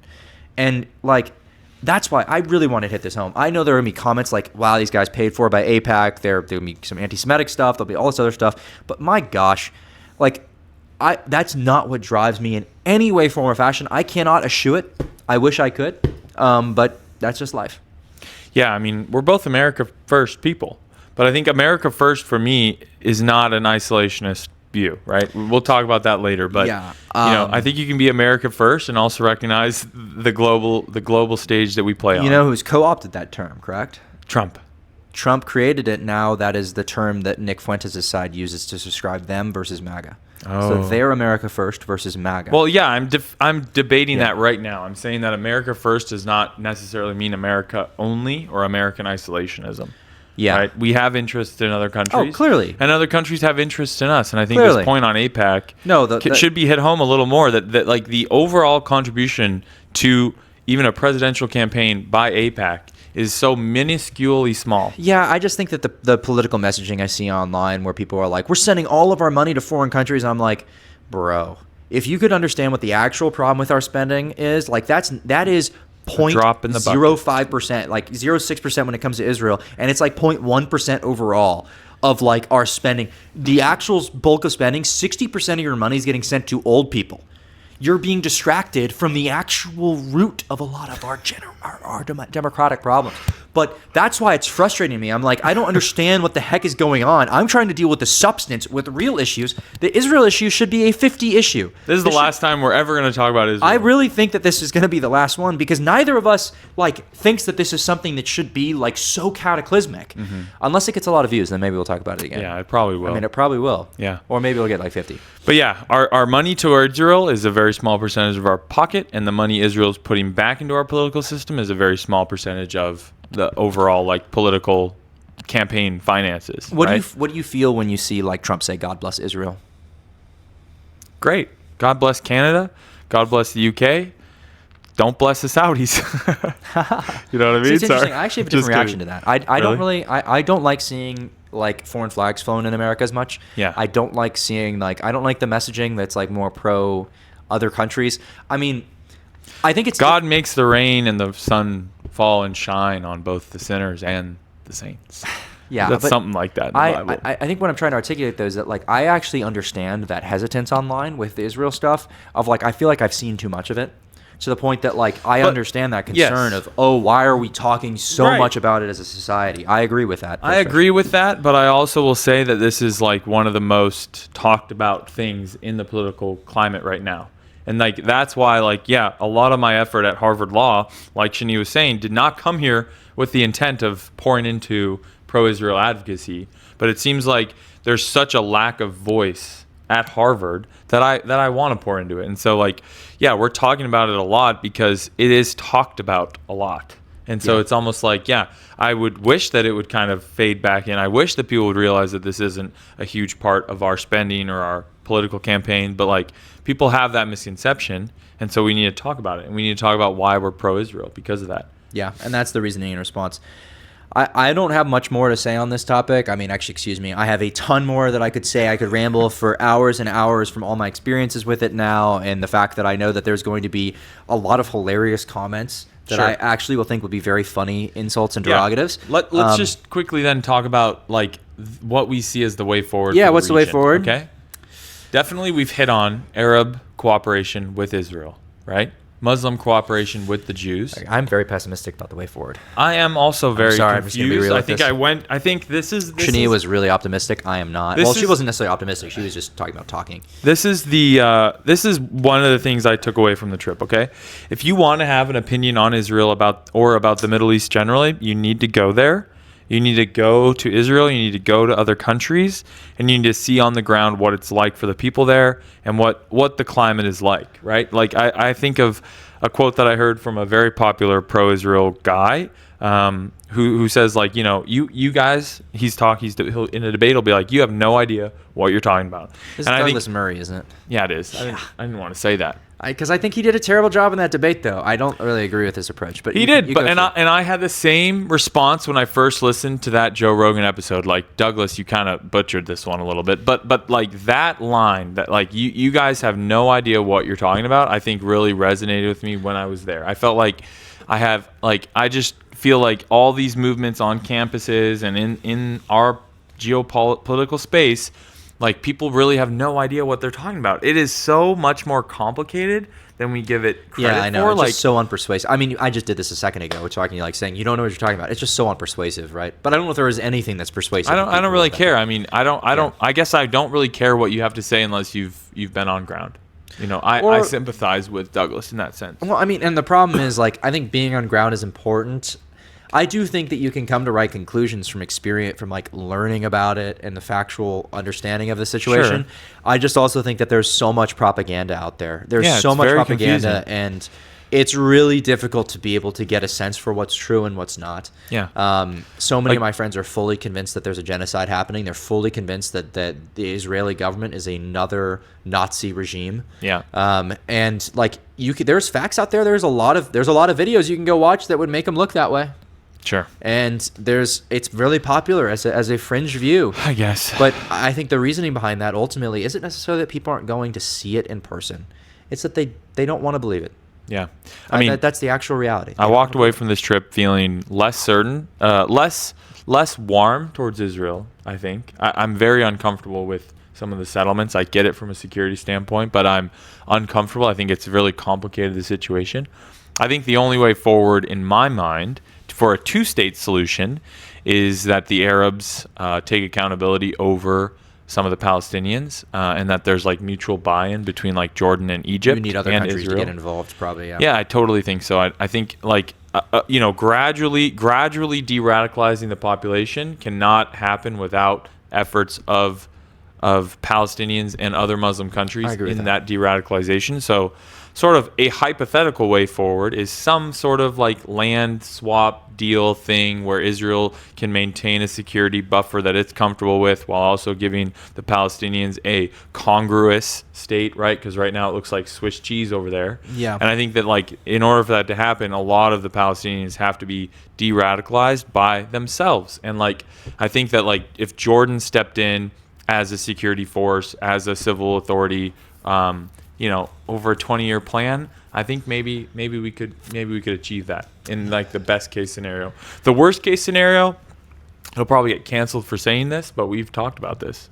And like I said at the beginning, unfortunately or fortunately, depending on your views, I have zero problems picking winners and losers. And I think that I would rather have an Israeli one state than a Palestinian one, definitely. And in order to maintain like the Jewish majority, it's going to be tough, but I think that I don't think it's physically possible. I think the IDF could do whatever the hell they want. They could, but I also think that I would have serious moral concerns about that. Me too. And that's what I'm saying. Yeah. I think it is unfortunately for them this sounds horrible to put on the shoulders of people, but it's always true. But I'm saying both, them as in the Israelis and the Palestinians. I think that part of what the Israelis have to shoulder in the fact that they have declared like that this is their homeland, that this is the state that they have declared and that they're facilitating, that there are certain moral obligations that I think that come with that. And that is the fact that you're going to make some policy choices that are going to come at the risk of your people at times in order to maintain innocent life among people who may not be your own. And that is something that, like, I think other people would have very different views on. I think it's funny because a lot of, again, the far right people would be like, why do we need to care morally about anybody else? It's just our nation, right? And yet I do think that there are moral responsibilities that you have as people. And so as a byproduct of that, as much as I'm pessimistic, I am insanely pessimistic. What's your way forward, Mason? I am insanely pessimistic about the future. Solve the crisis. I'm insanely pessimistic about the future of the crisis because of the fact that I think that that Hamas and Fatah and these others, I don't think that they want to negotiate. I think that their end goal is to displace all the Israelis. I think that your average Palestinian solution is deporting every single Jew from all of Israel, and that your more radical elements are killing all of them. And so because of that, I talk with Israelis, they want a two-state solution. That's the average view that was originally the case. October 7th has changed the calculus because they don't feel like they can negotiate with the other side anymore. And so I think there's two things that have happened here. One, I think the Palestinian people are so radical, they're so insanely radical that any resources that were given to them, they would dedicate entirely towards what Hamas did in 2005, 2006, which is building a massive subway system of tunnels to defend against an eventual invasion of Israel that they're anticipating once they attack Israel again. And two, I think the other problem is nobody wants to step into that hornet's nest. Because nobody wants to deal with that. Why would Egypt want to deal with that? Why would Syria want to deal with that? Why would Lebanon? Why do we want to deal with it? Nobody wants to deal with it. The only people who have to deal with it are the Israelis. And so that's why it's fundamentally on them to do a lot of that How do we policing. get the Jordanians and the Egyptians to feel like they have to deal with it? You would have to provide a massive amount of incentive to do that. And I don't think we have the stomach to do something like that. And it would take a long time, and I also think that the Palestinian people, because their priorities are destroying Israel, that they've spent, like, look at Gaza. They spent 20 years preparing for war rather than actually focusing on developing a society and growing as a culture. Mm-hmm. And, like, the day before October 7th happened, Israel issued even more permits to Gazans to be able to enter Israel and be participating economically in Israel's economy because they're very successful and it's a burgeoning economy. And they would love to help cooperate more and to do all these other things. But as long as their priorities are on reclaiming land from 80 years ago, and you cannot let that go. The moment that that is the case, that you've been willing to let it go, then I could approach this issue differently. Sure. But because I don't think that the Palestinian people can let go of that issue. You don't think they can? You don't think they can be de-radicalized? Not anytime soon. Not anytime soon. I mean, I think they're pissed about it to an insane degree. But what would it take for them to be de-radicalized? I think it would take a 60-year campaign and occupation of all of the land and forced re-education. And by I don't think Israel alone, or do you buy into I don't know, by any military force, whatever, something like that. And I don't think that's morally feasible in the sense of, like, I think that you'd end up doing things that I think are atrocious. And two, I also think that nobody has a stomach for it, pragmatically. So pragmatically, no one has a stomach for it. But like my pitch is, like, it has to come from multiple players in the region if that is going to happen. Otherwise, we're just going to be in this limbo forever. Yeah, no, somebody just needs to convince the Palestinians, and this is very unsensitive to say, but it's the truth. It is the truth. This is the cold, hard truth. Somebody needs to just explain to the Palestinians that there is not a right to return. I'm sorry, there's not a right to return. And the argument in response to that, where it's like, well, Israel, the Jews claimed a right to return to their land. They won that land.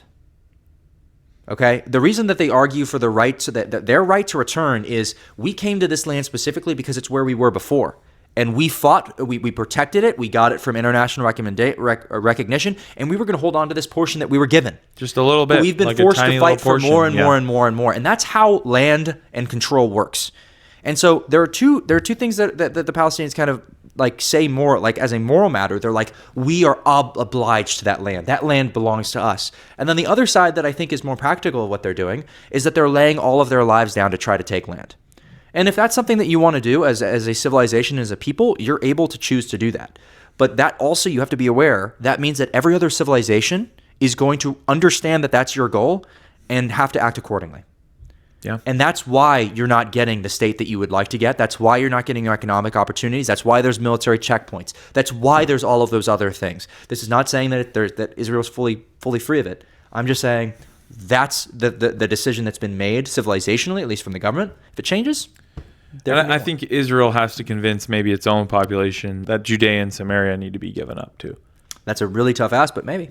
Yeah. I mean, my thought process is I would actually be much more anti-settlement if I thought, again, yes, that there I would was, too. that there was hope to actually have a two-state solution. Yeah, for sure. But I think, imagine if they're playing unilaterally. If they're playing unilaterally, it makes sense to allow. So. And that's again, I keep coming back to this, like, ideal peaceable world versus, like, you know, real threats and security posture. Yeah. That's a very different calculus, you know? Yeah, and a lot of this is generalization. I mean, talking about the future is always difficult. And again, I say this as like cold, hard truth towards the Palestinian people. The reason I'm arguing this directly towards them is because I'm largely frustrated with the inability to be able to negotiate with them in particular. I can sit down with so many Israelis who would love to have a two-state, who would love to change the policies, who would love to open up doors. But as the old saying goes, if Hamas put down their arms today, there would be peace in the Middle East. If Israel put down their arms, there'd be a second Holocaust.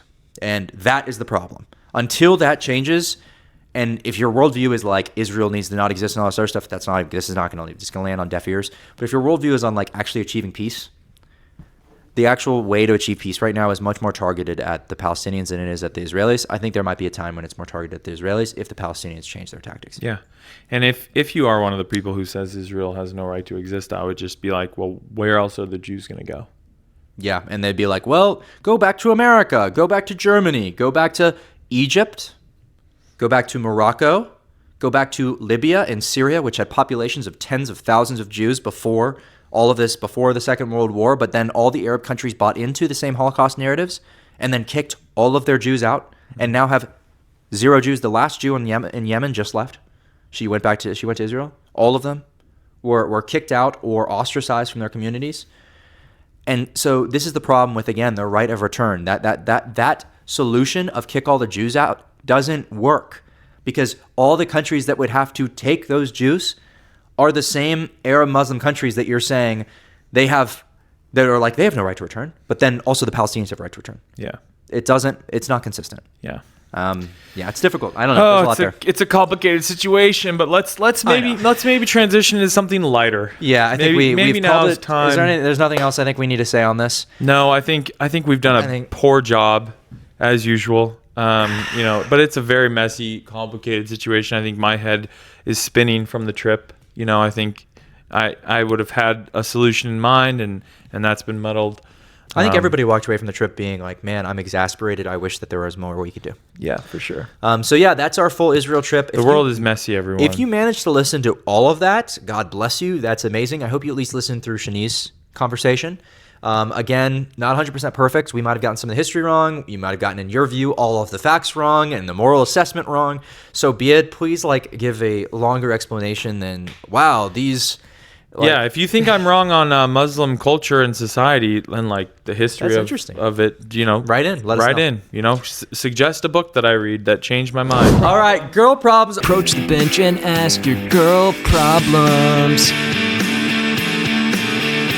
So originally, these were supposed to be done in Israel, and so we have Israel-themed girl problems.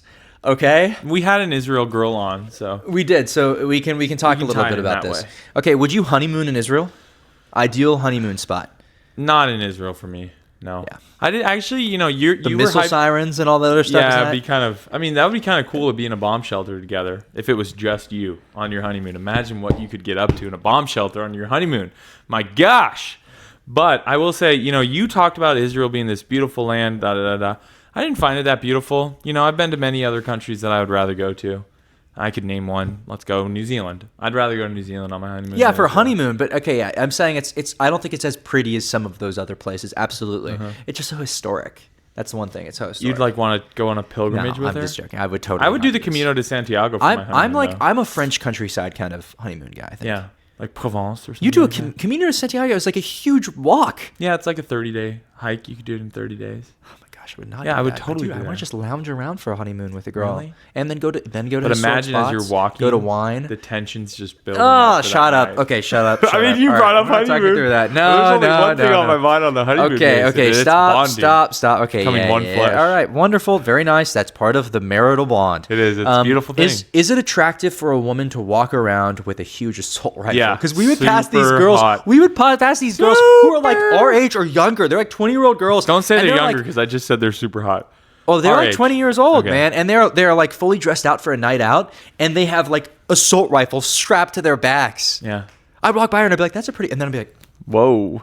I think it's very attractive. I like the uniforms too. Like some of the IDF girls, pretty cute. Pretty cute. "Listen, that I is think true." if you care about the posterity of the nation, like this is another reason that we should have mandatory service obligations because, man, I feel like there is just so much partnership. For men and women? Yeah. Wow. That happens in the IDF, you know? I'm just saying, like, if you want to encourage people to have children younger and to raise families younger in our country and have more babies, I think the IDF's doing it right.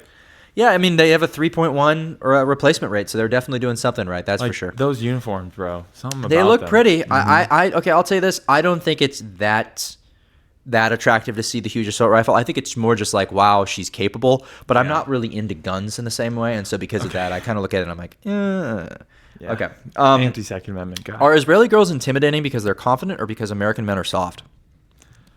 Probably a little bit of both. Think it's both? Yeah, I think American men are not necessarily soft. I mean, I think British and Canadian men are soft. I don't think American men have the international reputation for being soft. Interesting. So I don't think there's like a cultural mismatch there. I think it's different there, yeah. Yeah. And there are plenty of Israelis who are kind of softish. Yeah, I guess in some pretty ways. Yeah, socialist. they're nicer people, socialists for sure.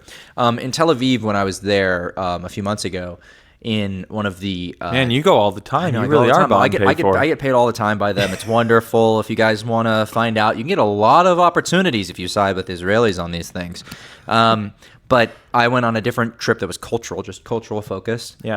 After not having gone for 10 years, and I was in Tel Aviv at a dance bar called Kalyama, and the guys would walk by the girls in our group, and they just like look at them. They wouldn't even say anything. They go like this, just like kind of like wink at them. Like, Yeah. Come dance with me. Don't even say anything. That's very Middle Eastern. Do you like that style though? Like, do you think we should be more like that? Or No, I don't. Okay, yeah, No, I don't like that style. Why? It's not very chivalric, you know. The Middle Eastern world, the Islamic world, didn't really pick up on the chivalry too much. You know, I think they missed out on that. Some of trait. the girls tend to like it. They like being approached more. I mean, sometimes they really don't. Yeah, But like, I guess it's also different too. In the Israeli guys, they tend to be fitter and all this other stuff. So yeah, and tan, yeah. dark tan, And handsome. so kind of is like they walk up, they're like that. The girl's like, okay, sure, I'll come. Yeah, and they've got big chains on and white shirts. Oh, yeah, and they that's- smell like yep. cologne. Would you go on a date to the Church of the Holy Sepulchre? Yeah, That's the holiest site in all of Christendom, by the way. I where didn't Jesus really died, like was it that buried, much, was though. resurrected. You didn't like it? I would take her to the Garden of Gethsemane. That was a much nicer church and vibe. Interesting. The Well, I mean, Church of the Holy Sepulchre is old. That's the whole point. It's old and it's run down because they can't agree on a renovation. It's problematic There's 6 churches to me. that It's run. problematic to me. Oh, you don't like what it shows about the church? Bro, it's- that's Christianity. I'm sorry. I know, but it's so tradition based and ritual based. It almost resembles Judaism more Such than a it does Protestant. Christianity. You're such a Protestant. Yeah, well, Well, actually, it's interesting. I agree though that it is disconcerting sometimes to see those fights between the monks or stuff like that, and like Yeah. the Coptics having their little ceremony in the back of the temple, back of the tomb, because that's the little portion that they have access to. yeah. It is hard to see. It is hard to see. I liked seeing the rock, right? That little Golgothan chapel area. That was really cool to me. But like the tomb itself wasn't that great.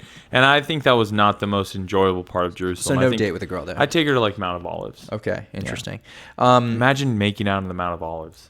Goodness. Or just kissing. Yeah, just kiss. Yeah. Should we date like the Orthodox Jews? Wait, sorry. Okay, yeah. You know how like there's that rock that Jesus prayed on?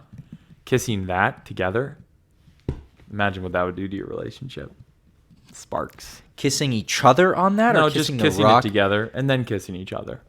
That is very weird. Is it? I don't I think the connect sparks with that. would be flying. I don't connect with that. I do connect with like experience. I don't think that romance is really Romance. well placed. I don't think it's well placed in that environment because I'm Really? You're largely focused on the focused on Lord. God. And if I turn to the girl and I'm like, wow, I'm so into you. Sometimes, like in church, I think it's nice to have a girl by your side and just hold her hand and be like, Yeah.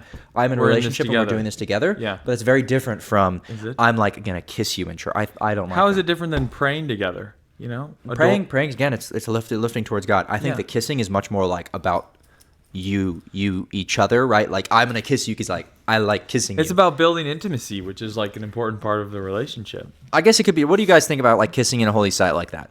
What do you guys think? That'd be interesting to hear your thoughts on. Should we date like Orthodox Jews do, where they like meet in like hotel lobbies and they don't touch each other until like 6 dates? After 6 dates, then they finally get married. It's basically all arranged with matchmakers. It's like, If you're doing that, from the Spirit, right? Spirit of the law, desiring to love God and like that's what's driving you, then yeah, sure. But I think that like they miss the point a lot, right? I mean, this is the whole thing with Judaism in general. Like the law misses the point. The law wasn't about, rigorous adherence to it for its own sake. It was meant to point you to your need for God, right? So I think like if you're doing it out of like a love for Christ and a desire to obey him, then it is kind of cool to like that kind of not more touch it all. formal. Yeah. Yeah, it actually is nice. And it's nice to have those strong boundaries. It is. I It is. appreciate it. I don't know if I'd want to meet in a hotel lobby always, but it does make it more structured. You know what to expect. Yeah. And you just talk for 3 hours and there's no outside expectations. There's no kind of disappointment about, oh, he didn't plan the date well enough. That's very He's true. not going to be a creative enough guy for me, because all of that's removed. It's just the person. Maybe we should experiment, friends. So is it appropriate to ask for a girl's number in a bomb shelter? 100%.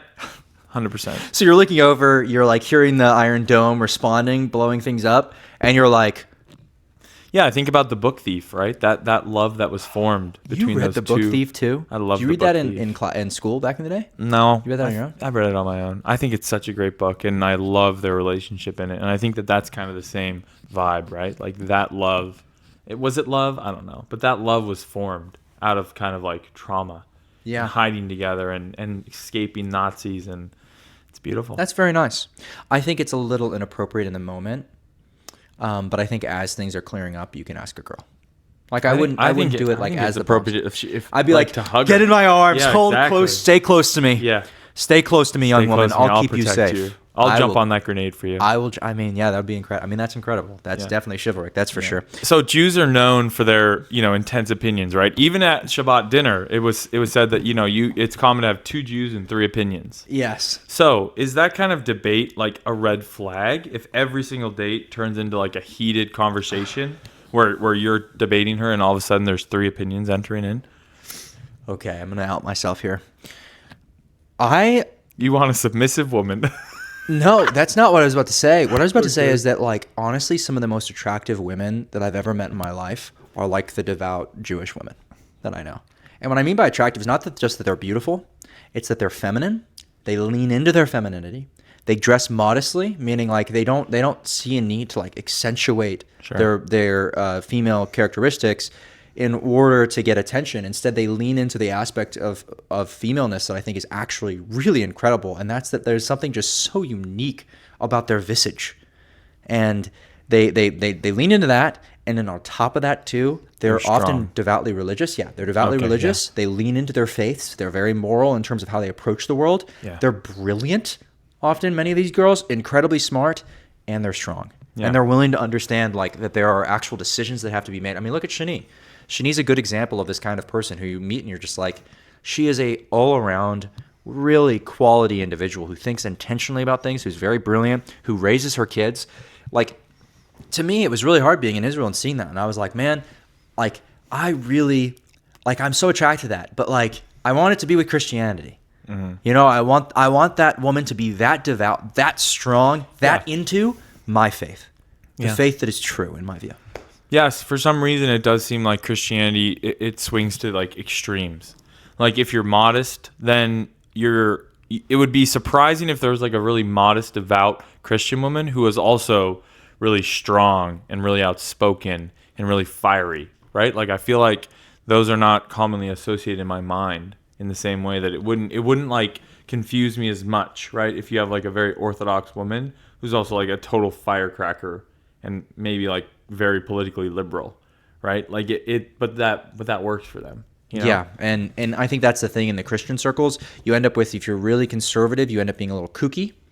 If you're really attractive, you end up often being like either snatched up really early or a little liberal or not that interested in kids. If you're really smart, you're more intent on like these certain ambitions and dreams. But the funny thing about these Jews that I'm talking about is that they're able to still balance all of those traits and yet still be interested in religion, still be interested in a family, still be interested in working for a job. They're able to do that. But would you get sick of that after a while? I mean, of course you get sick of everything. Because we're not Jewish men.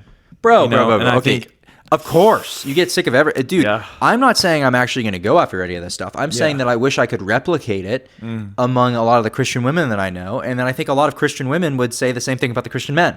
Yeah. Right? Like they wish they could replicate it in us. And that's what I'm talking about. I'm like, I wish we could be more religious. I wish we could be more religious. I wish we could be more masculine, more feminine. I wish we could lean into intelligence. I wish we could lean into our dreams, our ambitions, all of these things without giving one of those things up in the process. Yeah.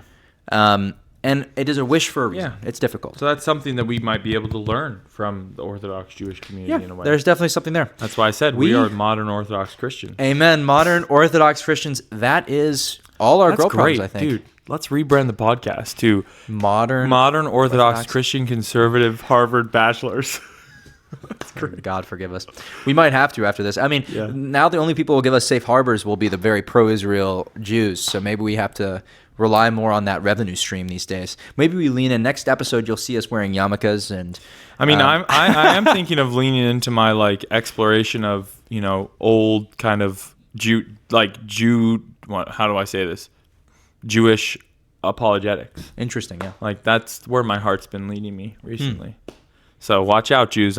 Jesus is coming. We're going to try to. That's a very interesting thing. I wish we talked more about that. And you don't have to give up that Jewishness either. Yeah, I wish we talked more about that. That's one of the things that was on our hearts during the trip. Yeah. Is like, how do we evangelize well to the Jews? Especially they know that we're trying to evangelize. Everybody knows. It's like we're an evangelistic religion. That's how it works. Yeah. But I've often thought about that. Like, how do we reach people with our faith and our views and not make it feel like we're trying to convert them?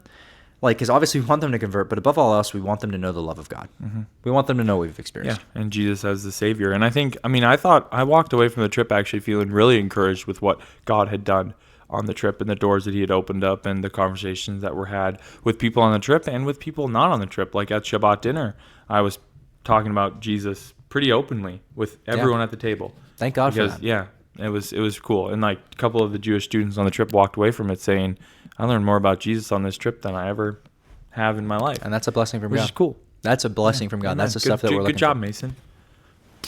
You're supposed to say good job, Will. But yeah, good job, Will. Thanks. All right. That is a lengthy episode on all things Israel. We're going to try our best not to have to go back into this topic probably in the future because I think as much as I find it interesting to talk about, I'm always morally conflicted every time I say something because I know that there's more factual details to the things I'm saying. Yeah. It's hard to discuss.